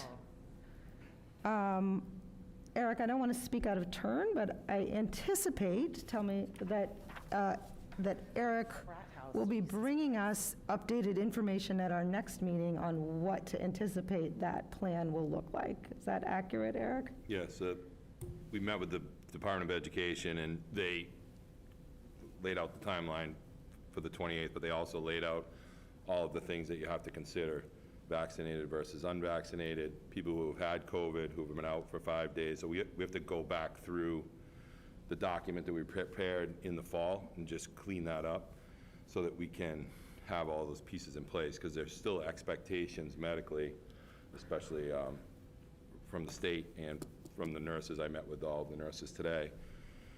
So if you think about somebody who had COVID, they're home for 5 days. On that 6th through 10th day, they're supposed to wear a mask if they come back to school. That's still in effect. Like, those things are still in effect. So we just have to really publicly clarify, these are the expectations under any type of a mask removal, whether it's complete removal, whether it's a removal for, optional removal, whatever. However it turns out, there are still things that the state is going to require us to meet. So I just need to be able to lay that out, go back to the information we started back in December, just clean that up a little bit, reword it, run it through HWEA. I've been talking with them since we found out yesterday, and then just moving forward with a cleaned up policy, well, not even a policy, but procedure for how we react to different things in each of the schools. So, and again, just as I'm doing, what I'm hoping the committee can hear here is, my best attempt to prepare you for what you can anticipate seeing. And what I'm looking at is that on the 17th, which is our next meeting, we would be able to have a discussion about some of the specifics. Is that correct? I'll have the whole thing laid out by next meeting. And we're fortunate to have the extra meeting in place. It is fortunate, this meeting yes. generally, this is an extra, there's a middle meeting here, so we have the extra meeting. I'll have it all ready for next meeting. I also talked with Nick Rustino, HWAA. He will have data from the union side, talked to, I sent out a poll to parents. We'll have all that information for us. The kids are also doing a poll. Chris Domaraki, who will be here to present next meeting, we'll do a poll. So we'll have all that information to look at, and including our usual data. So there are no surprises, so. And so just in the same way that we've done with other, just like we just did with the resolution for the universal free lunch, right? We're going to look at it at the meeting on the 17th, have a discussion, and then I anticipate having the vote at the following meeting on the 3rd. Julia? I have a question. Yep. How many people have answered that survey, and when do we anticipate we'll get the results? We'll get them at the 17th, the parent survey? Over 500. Okay. So, yeah, And on the would that- 17th, we The would next have meeting, we'll You'll get the have it results. next meeting, yeah. I'm just going to leave it open for a little while longer. Okay. We'll send it back out one more time, but. Okay. Anna? You said 500 or so parents, so about a third of the district, a little bit less than Yeah. a third has responded so far? Yeah. Okay. Probably, I think last I looked at it was like 567. Okay. I have a question a little bit about the timeline vis-a-vis the union, because the message we've received talks about sort of their need for data gathering on their side. So am I understanding correctly that there'll be some sort of poll given to the union that by our meeting next week we'll have whatever information we're going to get from the union from their membership, or is that going to be happening later? I sent an email immediately to the union to alert them that we need the information now. Okay. So I have a meeting at 7:45 tomorrow with their union president and vice president. They will take care of the statistics so that we have them for next meeting. That's the goal, to have it. So in theory, by next meeting, we'll have more complete parent data. We'll have an update to all of our plan and expectations of if this, then that, if that, then this, like Yep. all of those details. We'll have the data from the union at that point. The only other question, and I don't know what happened with it, I think the Wenham Board of Health met at 5 today. They met at 5 today. I don't know what Does they anyone know the decided. outcome? And they did remove the mask mandate. Yep. They did, okay, that Has was to my go to other the question. select board, though. Right. Oh, it does? Right, yeah. I'm sorry, Board of Health cannot, Has to go to the select they board have to still? send it to the select board, so they just have one more okay. step. Hamilton dropped theirs Tuesday. I Tuesday, think. yeah, yeah. No, I Tuesday. mean, one thing that's really important here is, right, it's not, there's no simple answer here, right? Even when one thing gets lifted, there's still so many other bells and whistles that need to be rung. And, I think it's important to also say, so everybody knows that these wheels were already in motion, right? We had actually anticipated a lot of this stuff coming down the pipe. And we were looking at collecting a lot of this data. I know we had spoken about it. I'm pretty sure we could, to really looking to be having this for after break. And this just sort of pushed up that timeline. So it'll be really interesting. I know from my perspective, I was really looking for the data for after vacation. But I mean, I think it's important, right, that now with this 28th mandate, there's obviously a lot of, heartfelt discussion about this, and that we want to try and move this timeline up to actually gather all this data and make the best decisions. To be clear, though, again, the 3rd is actually after vacation. Right, So just to but be the expectations of. The discussion will be ahead, you're correct. Right. You know what I mean? So that means all the polls we're doing of parents and teachers won't have the clarity of, we had a dramatic increase in cases after the last, vacation. So, I know personally, I would love to see that isn't happening. It would make me really confident in being able to move forward at that point. I'm still very curious as to what everyone's thinking, but you're not getting that data point by having it before break. So, but it's also important that everybody sees that we are moving expeditiously. I think this is definitely a case of, them trying to help us out and really just complicating the matters a little bit more, which has been pretty par for the course this entire time from, the government and DESE. There's, in preparation for next week, I'd be curious to know the number of families that have ended up participating in the at-home antigen testing. And given the number of kids who have now had COVID that are no longer eligible for pool testing, I'd be really curious to know an update on the number of kids in pool testing, the number of kids participating in the antigen testing. And I guess this is a harder ask. I'd be curious to know the feasibility of bringing the antigen testing into the schools, if that's even a remotely viable option of some kind or another. What do you mean? Instead of doing it at home, is there any chance that it could be done at the schools? Like within the school, it's somehow at the building? The whole point of doing it was taking the pressure off the nurses. I know, yeah, that's. According to the state, they intend to continue pool testing for those who want to participate and still give the free tests. Okay.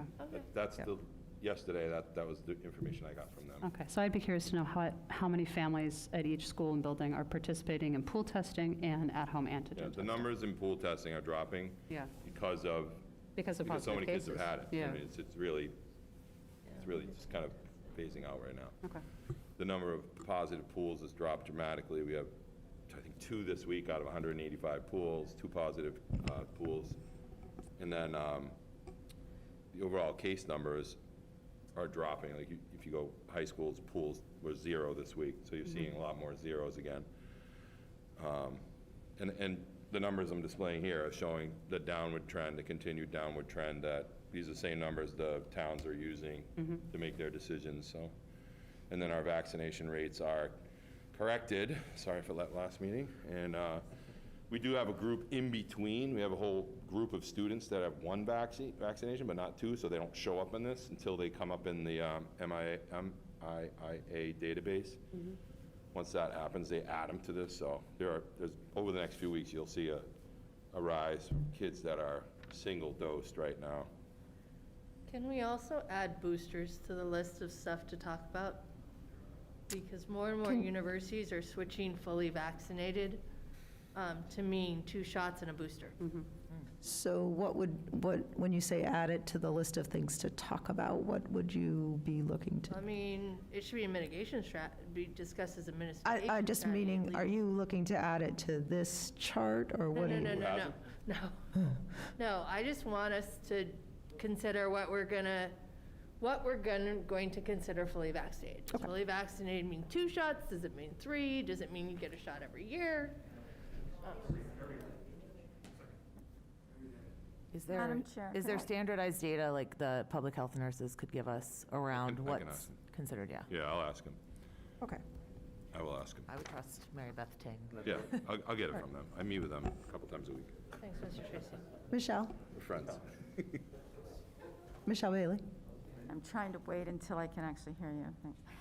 Mr. Tracy, I'm curious on Winthrop, if those low vaccination numbers are in fact due to their number of preschoolers? And I know you probably can't dice that out now, but if you could just, like, are there enough preschoolers there that their non-vaccinated status could have any significant impact on the percentage? So you're looking at about 10% of the kids, I think it's 34 currently in the preschool program, in the So it 3 could- classrooms that are all ineligible to be vaccinated. There are also some kids that are in the K group that can't be vaccinated as well, Okay.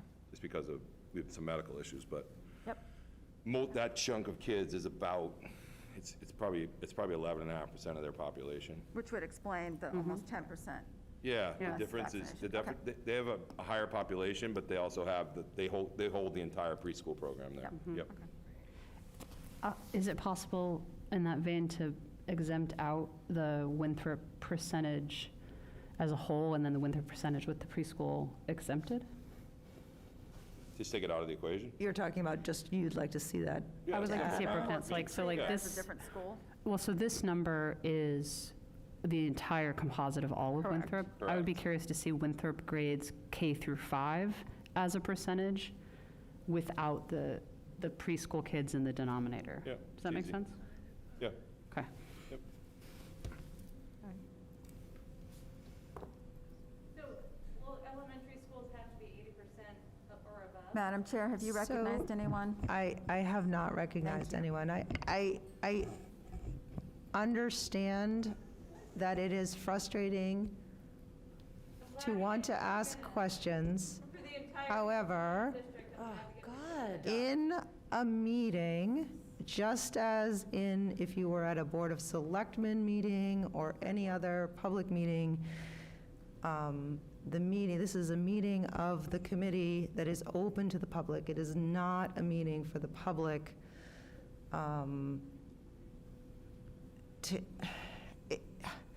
I truly appreciate how much passion people have. I really do. And it is important that people understand that the opportunities for speaking are during public comment and not in the middle of the meeting. May I recognize, just to say one really quick thing? Yes, Julia. There are a lot of seats open if you would like to run, if anyone would like to run for the school committee, and then be actually in the room in these business meetings, just saying. Thank you. Okay. Can I speak to the Eric? 80%? Yes, please. I do want to just, the 80% came up yesterday, the attestation that we filed in December. When the state called the meetings with the commissioner, the commissioner called the meetings with the superintendent on Wednesday morning, they stopped all attestation, so anybody that had already had one approved just stayed approved, but they weren't approving it, only because it was a 2-week window before they dropped the mask mandate, so just so people are clear about how that worked. So there is no, I even called to say, well, we were already in the pipeline, can we just be reconsidered? And they said they weren't going to. They said it's 2 weeks out, mask mandate will be over on the 28th, and then whatever districts do, they do, so. So the 80% is then? 80% is not a state thing anymore. All right, thank you. Michelle? So I wasn't actually able to watch Governor Baker, and I haven't gone back, but it's my understanding that what was said was that there's no longer a statewide mandate and that it's up to local committees. On the That 28th. he wasn't per se saying all schools must now unmask. No, He was that's, just saying now all schools may make the choice to unmask, which is what David was talking about. Before there was a barrier, and now that barrier is lifted. Yeah. Okay. Yeah. Because I think a lot of people are under the misunderstanding that Governor Baker's statement was that all schools will unmask. Nope. Yeah. no. Nope. So I just Jen? I just did some back of the envelope calculations, assuming that those 34 kids were 10%. And if we take those kids out, Winthrop's at 66.7%. Okay, so still low, but not Yeah. that much lower. A little Okay. ways to go. But again, those are Okay. rounding errors and, yeah. you know. So, Scientist. I just want to make sure that committee feels like you understand that next week you feel like you're going to be, it sounds like people asked a lot of really good questions here. Do people feel like that next week you're going to be ready for a discussion, Eric? Sorry, one important piece. Absolutely. Yeah. The buses are not included in the Correct. statewide Right. because they fall under federal. This is a huge issue now. Right. So buses, no matter what happens, if we voted tomorrow that we're not doing this anymore, buses are still, there's still a requirement on all school buses and public buses to wear a mask. That's because the federal government put that in place, not the state of Massachusetts. Okay. So that's another Thank just you, thing we bus have to keep in mind. So does Vinnie now, can the federal take over our transportation costs? Yeah. Is that what is That- happening? yeah. Super, great. Exactly. Now they'll pay for that now. I doubt it. Can I just ask a question? So I feel like, I'm just trying to remember how I came about this information. Yep, it was through an email, so it's a public document, that the union was interested in knowing what information we would want to know from the staff so that they could most appropriately craft their survey, because Yeah. we can't survey the staff on their working conditions. So I'm, do we need to give them direction? I Is think, that the next thing? I or- think Eric is, do you feel like? In the email that I sent to the HWA this morning, it outlined exactly the language I used with the parents, Okay. which was no mask, optional mask, keep masks, because they were curious, what is this going to be an optional thing? Is this going to be so I said, these are the exact terms I used with the parents, and if you use those, then we at least have some aligned data. So, and he was fine with it. And then I'll meet with him tomorrow and try to clarify anything that you want me to tonight. Thank you. Yeah, because I feel like we had discussed this, I think, before when we had surveyed them, that it would be really helpful to know how staff feel at individual buildings, not even just individual levels, but individual buildings would be helpful. So if he could just, the same way you did that, Yep.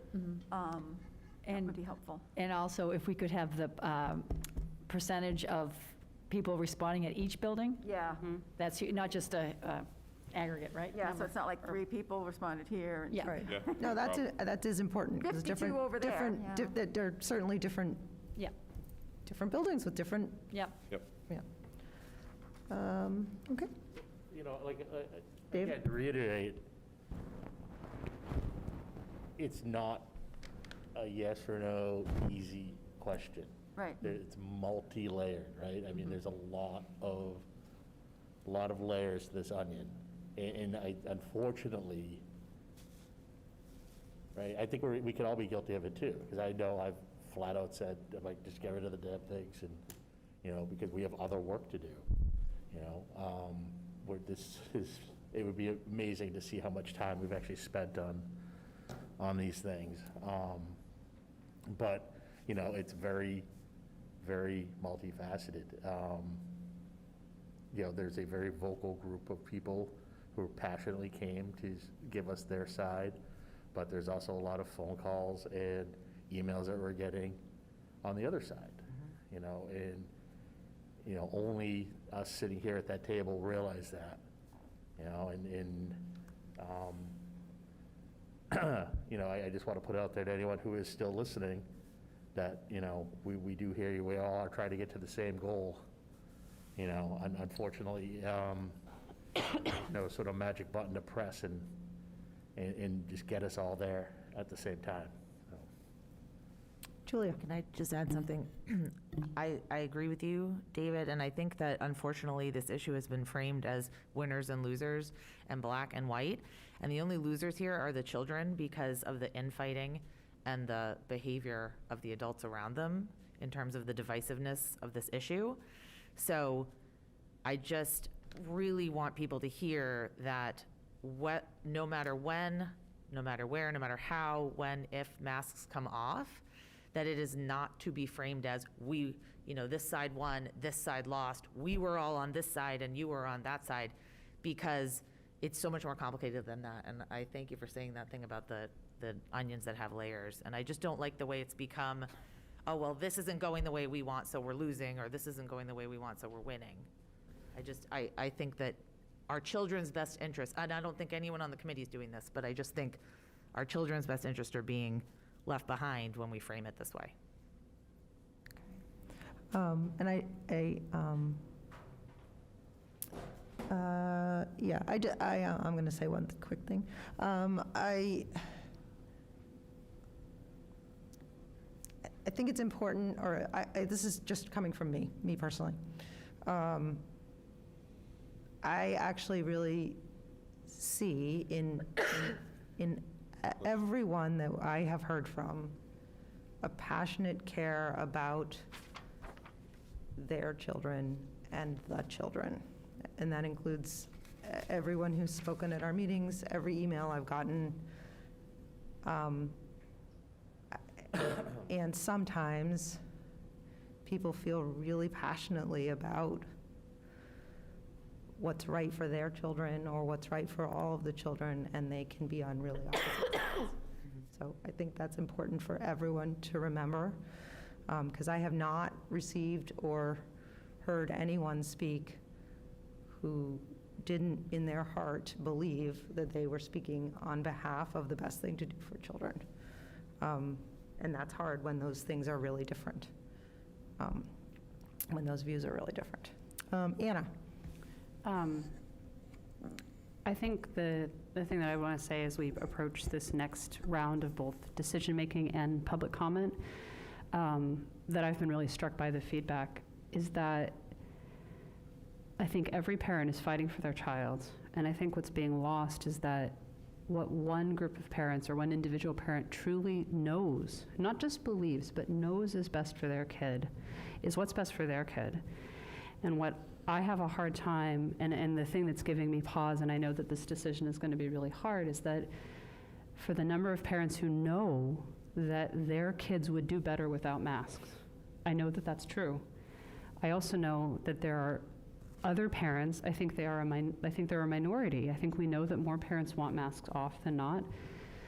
But for those parents who still feel as though their children want masks, or maybe their own children do have concern about taking the mask off, maybe it has become a crutch, maybe it's become a safety blanket. There are all these things.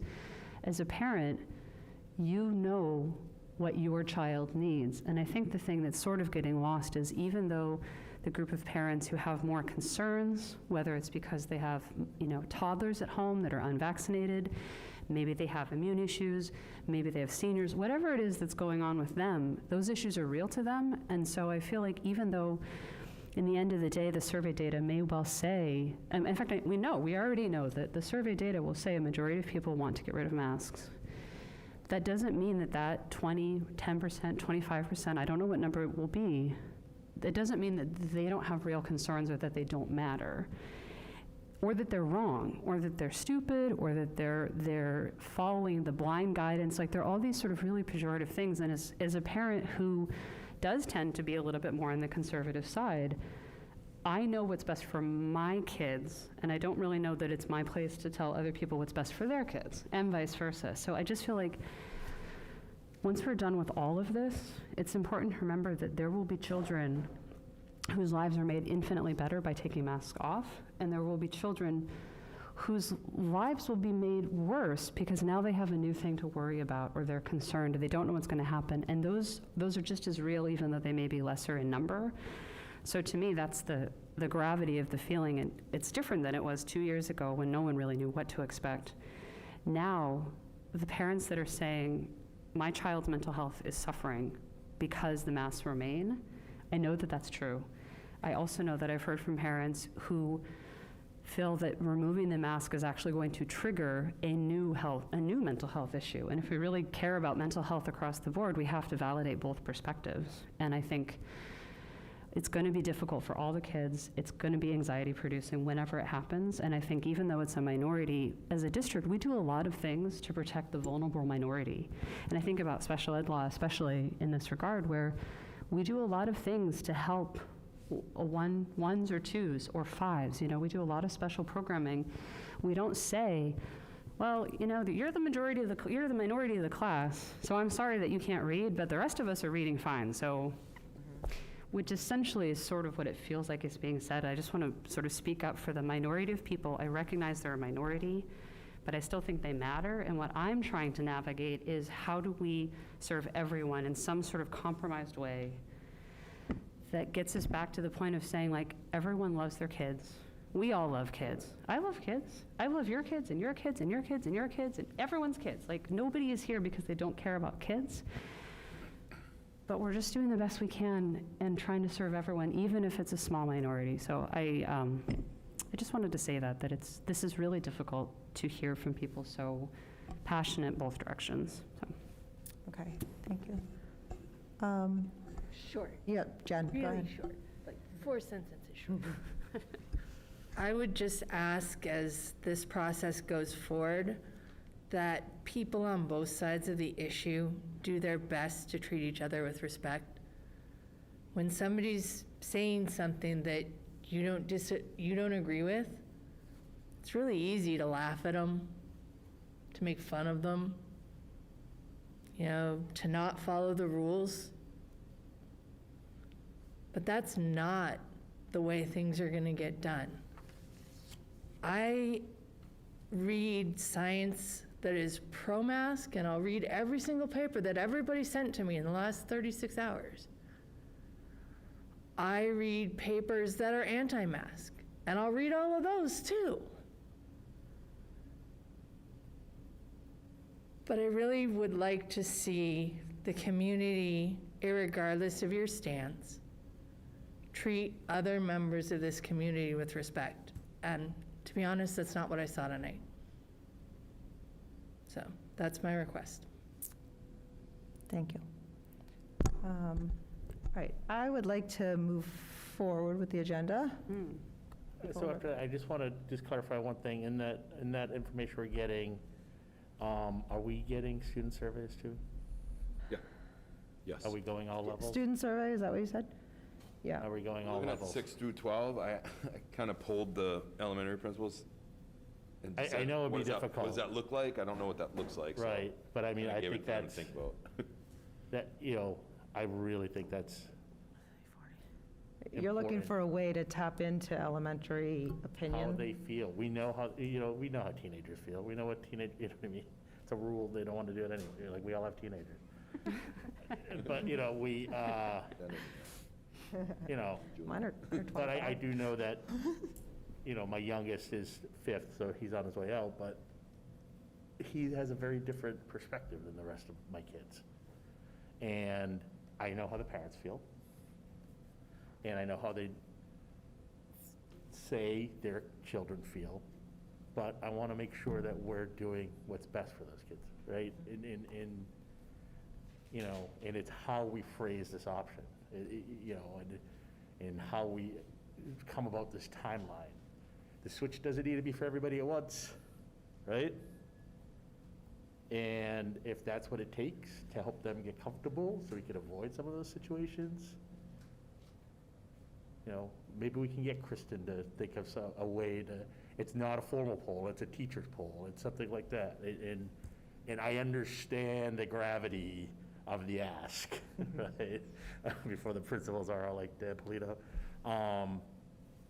But I think to get to the goal we all ultimately get to, I think that's a very important voice that needs to be heard here, right? Okay. Making sure that we're taking care of them the way they need to be taken care of. That's it. Thank you. All right, I think we're ready to move on to the first reading of the flag policy.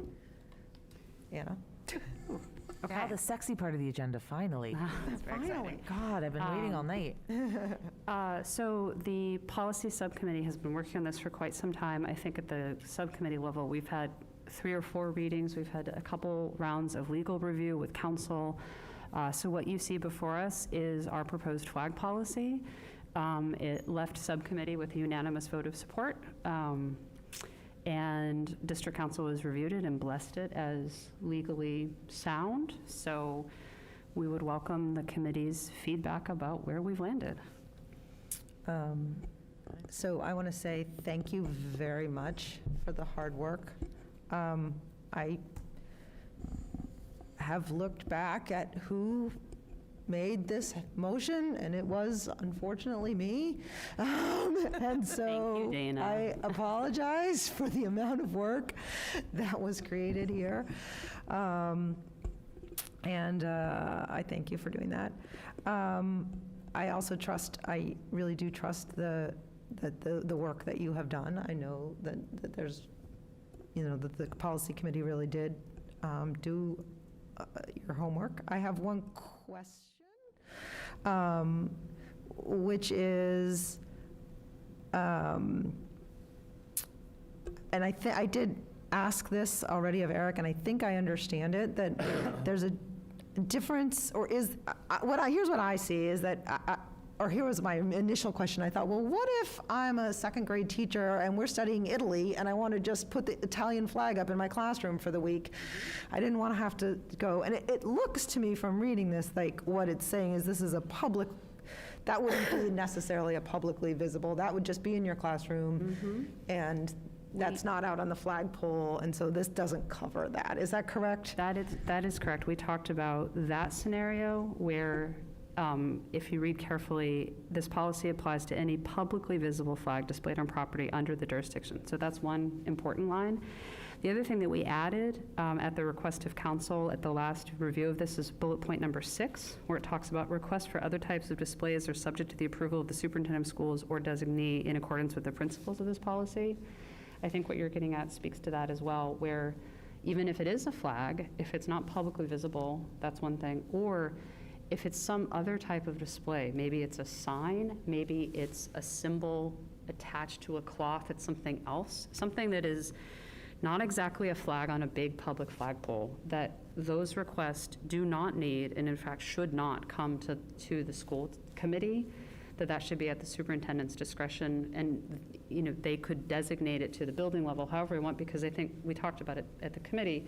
We don't want Eric to have to come to us every time a teacher wants to do exactly what you're saying. Can I throw one more out there? Oh, Because God, I no. feel like you Yes. guys have covered it, but what if it is a more public, like, let's say the 7th grade wants to hold an assembly and they're going to discuss the United Nations and walk across the stage with all the flags of all the countries in the United Nations. Would that count, or that's not public because it's not displayed on a flagpole? It's not.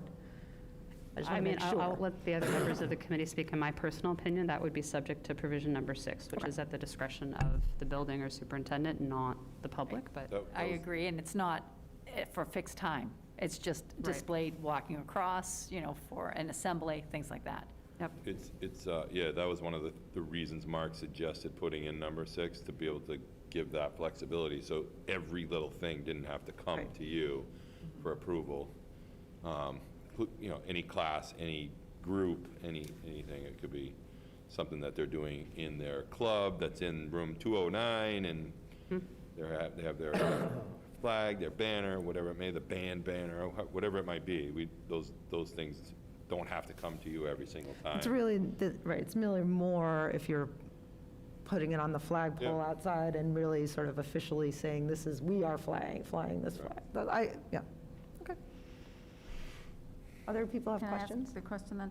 So if that's the case, it's about publicly displaying things, is it only outside the building?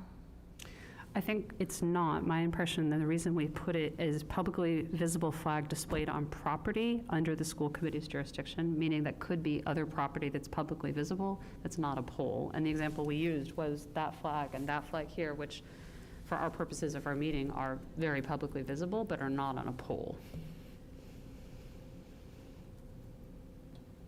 My concern with this is that, and I can see somebody doing this just to be a jerk, because I would have done this in middle school or high school, just to be a jerk.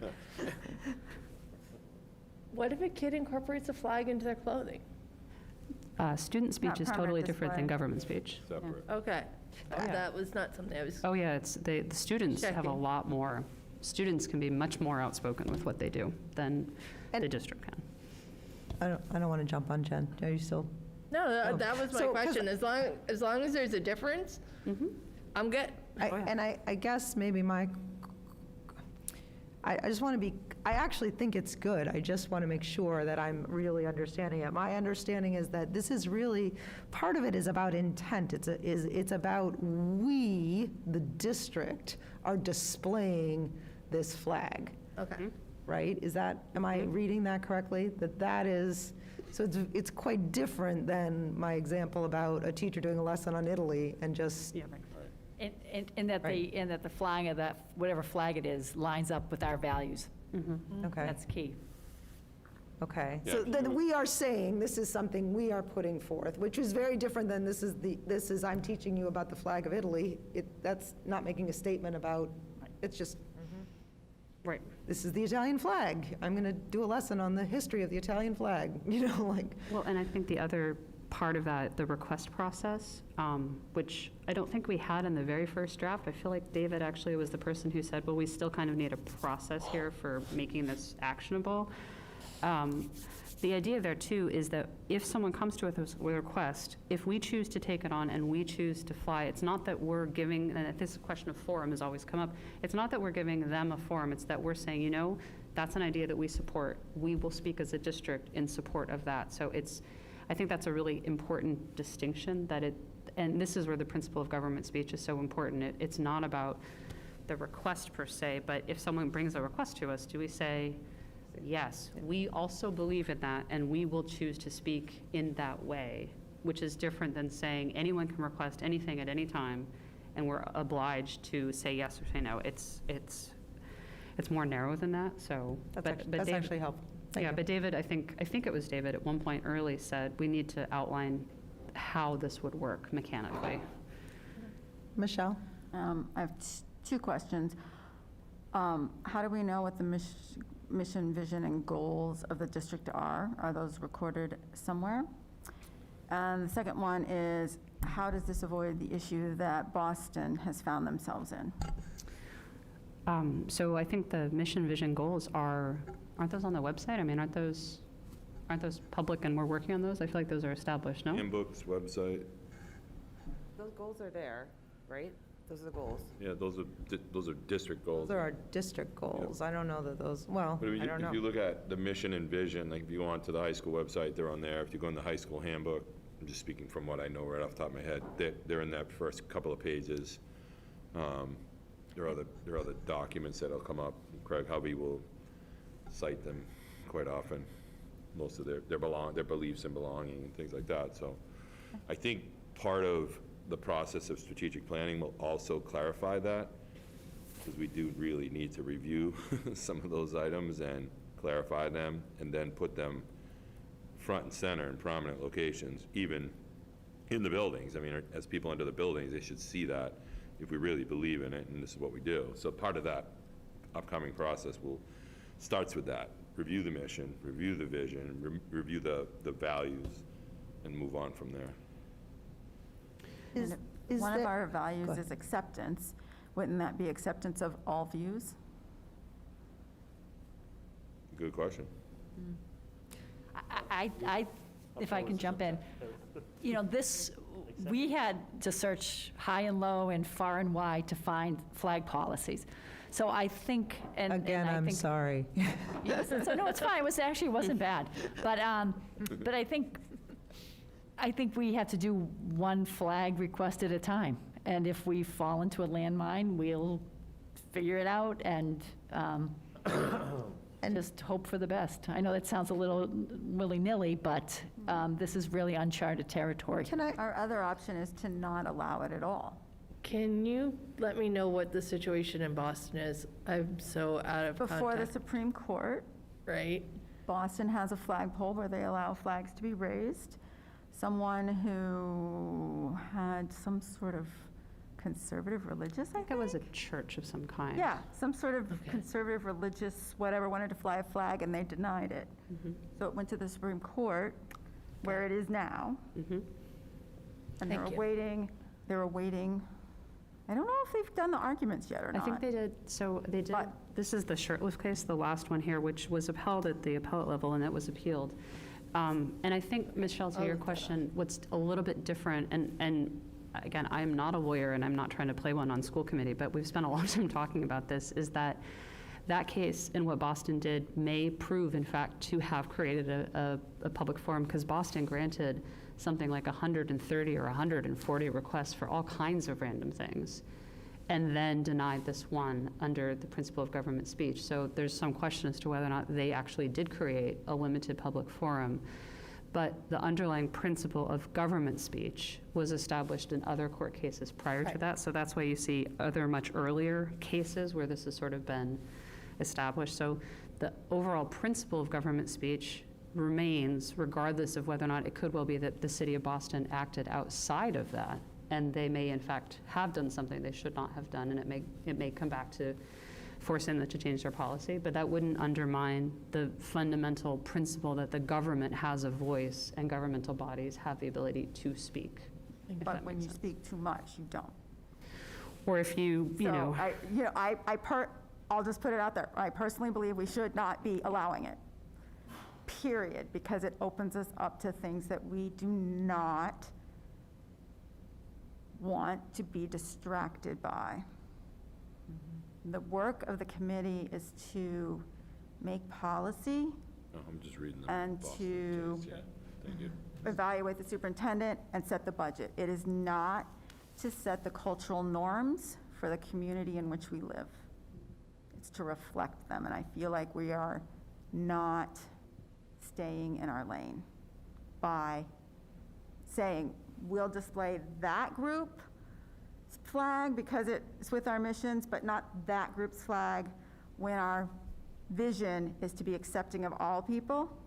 And if someone is a hate group, who are we to say? So I personally feel like we should not be doing this, period.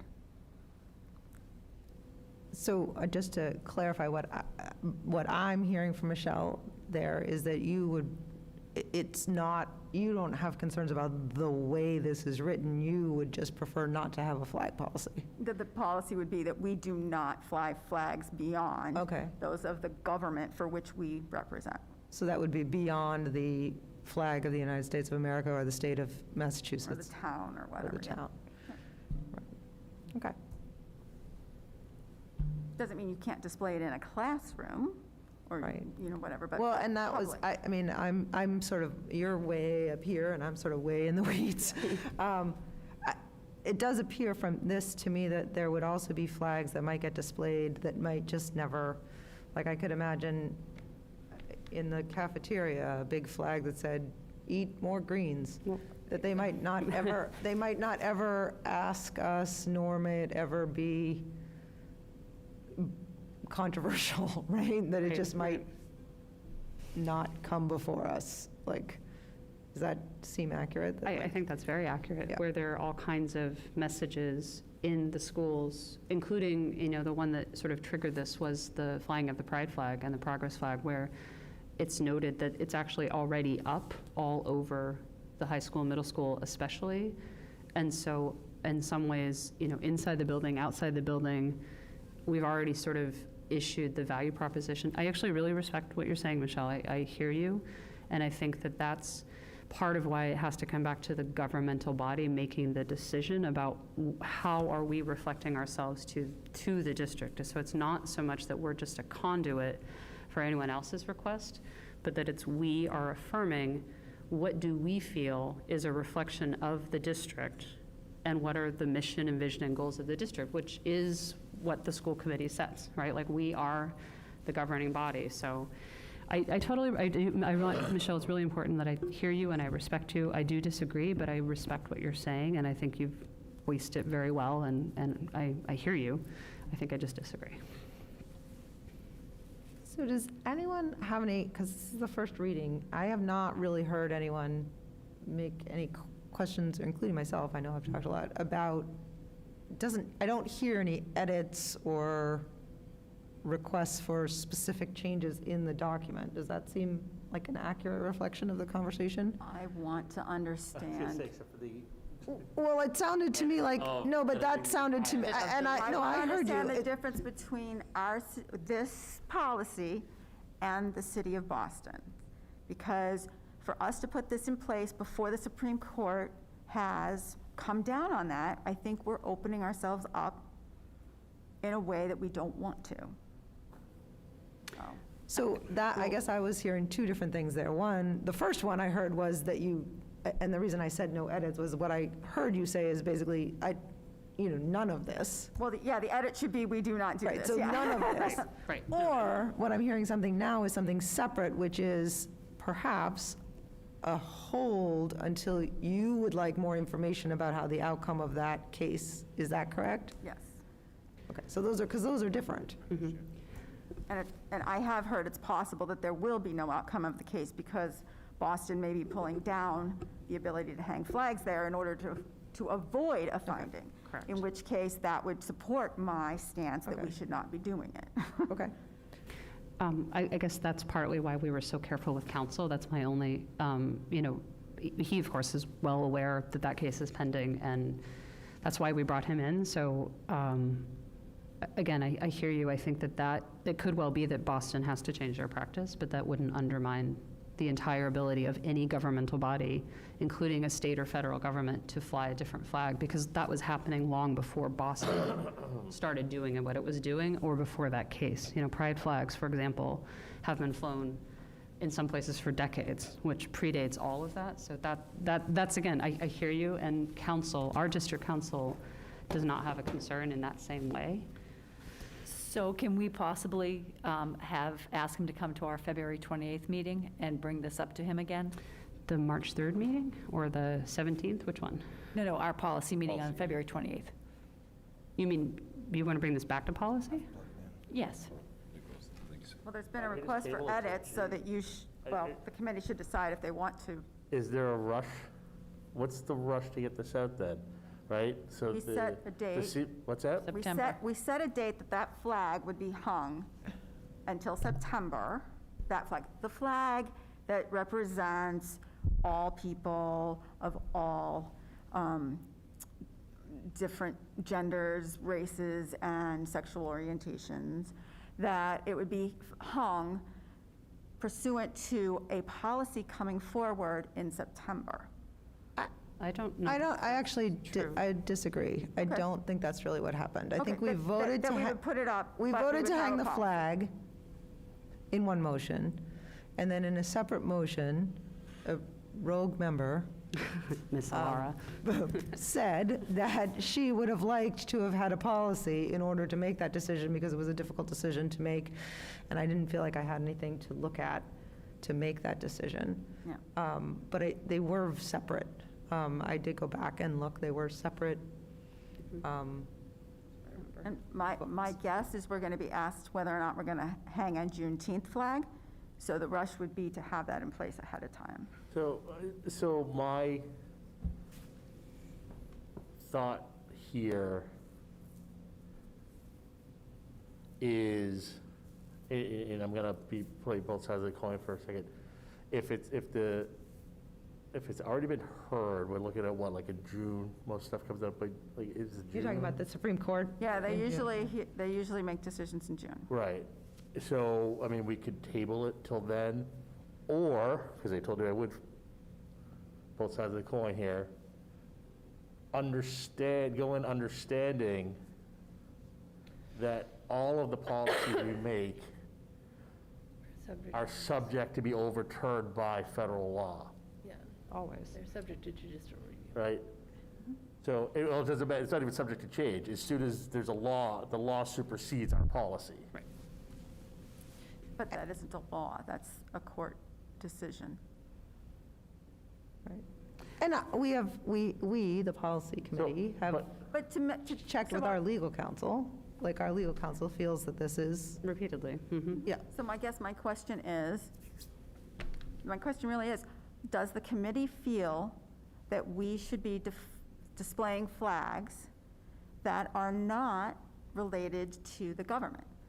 Right, we hold strong that we have a separation of church and state, and I feel like we should have a separation of social issues that are going on, that are creating a culture war in our community, and just focus on our job, which is to educate children, and not to promote whatever it is that it is. And the reason we have flags up displayed inside of our building is to show children that we support them. What does displaying it outside say? Nothing more than what we already have said to them. We love you, we care about you, and we want you to be comfortable here. But what it says to the community is this is a place where you should fight those kinds of things. And it brings upon us distractions that are not benefiting the committee, and they're not benefiting the children, and they're not benefiting the community.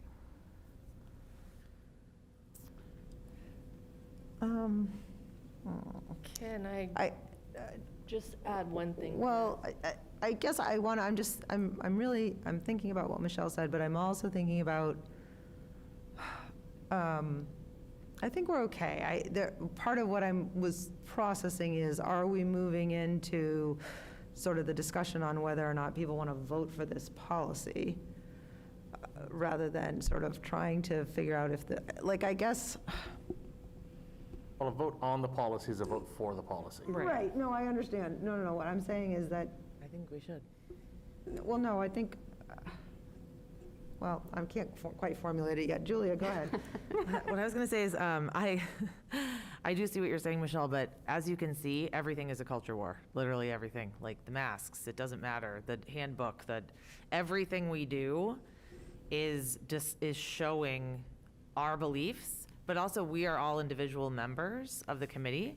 So I think when a flag comes to us, if we object to it, we can, is this the thing where we're going to approve certain flags and not certain flags? Or is it just a blanket policy? That's kind of that's only my concern. But the statement that, it's going to engender culture wars, I think everything we do, we just have to be willing to stand behind it, because there's going to be someone out there that opposes it, and it's going to cause some kind of culture war, as we've seen.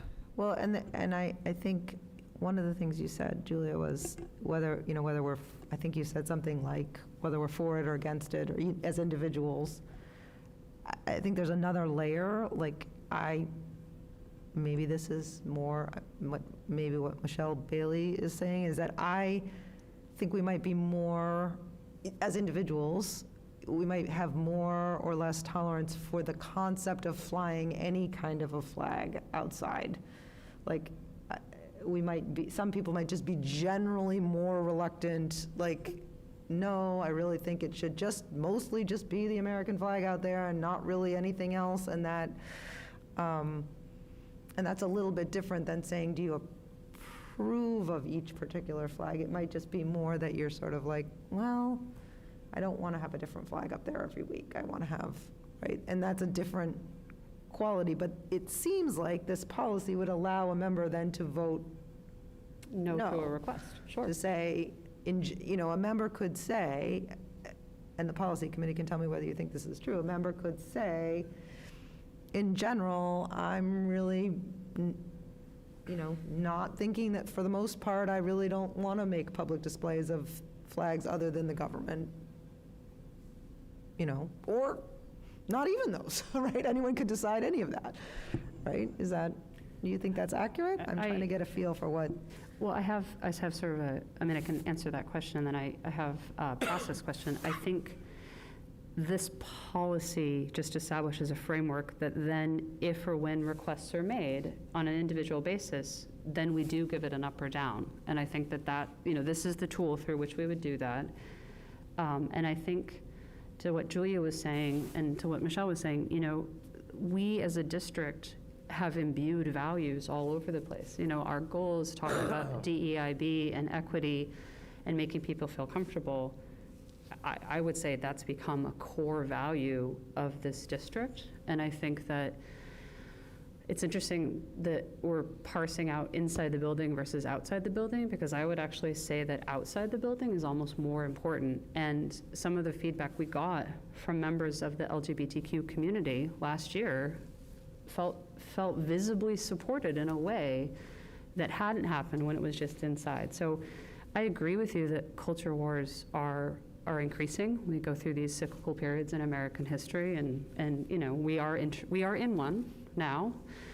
So much fun for us. But I also think that when we go through these periods, part of the district is to show, what are our values. I mean, we literally bake it into what we do. So I agree that this will probably yield uncomfortable conversations, but instead of framing it as a distraction, I would say that when the committee chooses to show its value set, especially for marginalized groups who have been historically underrepresented, that is a powerful statement of inclusion that I agree. There will be battles, and I guess I kind of feel like I'm okay fighting those battles if it means that underrepresented people feel more included in our district.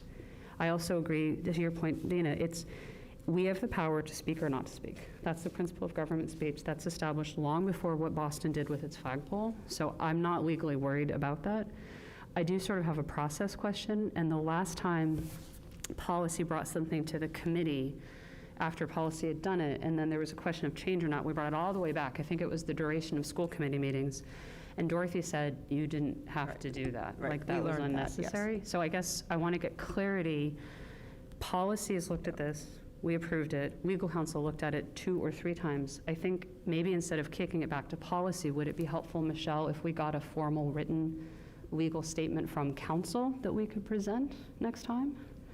Or have counsel come here? I want to know how to resolve your concern, because I hear you, but. I need to understand how this is different, but I'm not even sure if I understood that I would vote for it, because I don't believe we, as a government entity, should display flags other than those of the government for which we are elected to represent.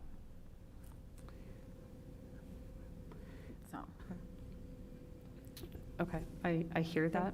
I think that's. And so procedurally, and I don't want to, Jen, did you have your hand up? Nope, Okay. Anna covered it. Procedurally, I So if think. I'm the only one who feels that way. Right, I mean, at a there's no first need reading, right, we're going to the vote. Policy, so maybe we should see if we want to send it back to policy. I would like to hear from the attorney on how the Supreme Court case might affect this policy. So that's a really concrete question that we could ask, absolutely. and that wouldn't necessarily require a policy to. I think we could I mean, you solicit a could- written opinion, right? Correct, so Okay. that's a concrete question, is how does our attorney see the Supreme Court case? What implications, if any, does he see on our policy? Is that Or how is our situation different? how is our situation, the same or different, right? Or What- different, right. or same, yeah. Yeah. And in that question, would it be helpful for him to explain the principle of government speech in isolation from what Boston did? Because they're not quite the same thing. They're related, but they're That's different. Fine. Okay. Okay. I understand what the principle of government speech is. I don't believe that we should be doing it. Okay. All right, so are we okay with that? That we're going to ask for the attorney to provide us with that information? Yes, please. Sure. Okay, do we think we need a vote? We're not voting on the policy, right? No, right? Well, you're the chair. I think you just have to decide if you want to go. Say it again. You're the chair. You just have to decide if you want to ask the attorney or not. So. Yeah, I think we'll do that then. Let's ask the attorney, and you can bring that back to us, his Sure. response. I think, not knowing what his schedule is, and in terms of getting a good opinion, I mean, I can, if it's all right, if it behooves the committee, I can reach out to him, or Dana could reach out to him. I don't know if we'll have an opinion back before the next meeting. I understand that No, don't rush it. Okay. Yeah, no. Okay.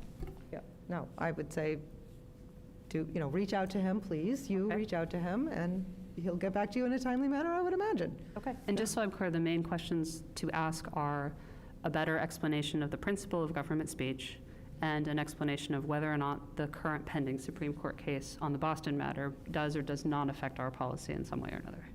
And I'd be curious if, he does represent other districts. Oh, many. Where he gathered information to, like, what other districts have a policy. Right. What we found is that this is really I mean, this is where Dana really has created a monster. Again, I'm sorry.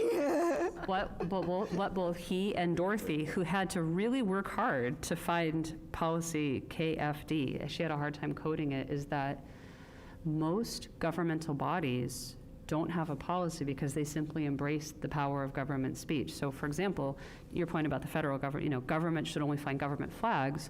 The federal government has flown pride flags for a long time without a policy one way or the other. They just did it. So this is really new territory.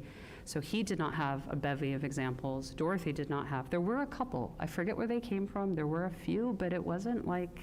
One was Vermont, believe it or not. One was Vermont. I feel like there was one in California or Oregon or someplace else. So I know that's partly why it took so long to get to this point, is we spent a long time talking about, do we need it? Is there an example? No, not really. We actually crafted this out of thin air. I mean, this is a Hamilton Wenham original that he worked. So I just want to make sure I go back and get I want to ask the right questions, and then I'll get a written opinion that we can all look at and chew on the next time we talk about this. Thank you. Sounds like something we can market. What was that? We have something that's rare. It sounds like something we can market. Maybe we'll sell this Thank you policy. for that really difficult work. Okay, moving on. Eric, I'm not sure, do you really have a lot of district updates since we've only been, I have one quick. okay, we've been only away for a I week. just saw you wait. I know. I'll say it. You were there with me. Last night, we left negotiations, and Mr. Polito and I went to the community house and got to have a great be entertained by our singers in the district, Miss Katie Simcoe, and our various groups, a cappella groups, and individual singers and duets. It was it's a great thing to see. After a long day of work, you go there and you're just like, this is why I do what I do. Awesome. And I appreciate the work of the kids getting ready. There were a lot of individual singers, which I don't know that anybody could ever convince me to stand up there by myself and attempt to sing anything, so. I do believe that you sang and danced by yourself at graduation last year, just as a point of information. There was a lot of background noise, though. But I just wanted to say it was great. It was a great showing. It was packed house. The entire community house was filled, and Katie Simcoe, pulled off a great concert with her kids. So I appreciate that, and it's again, it reminds us all of why we do what we do. Yeah.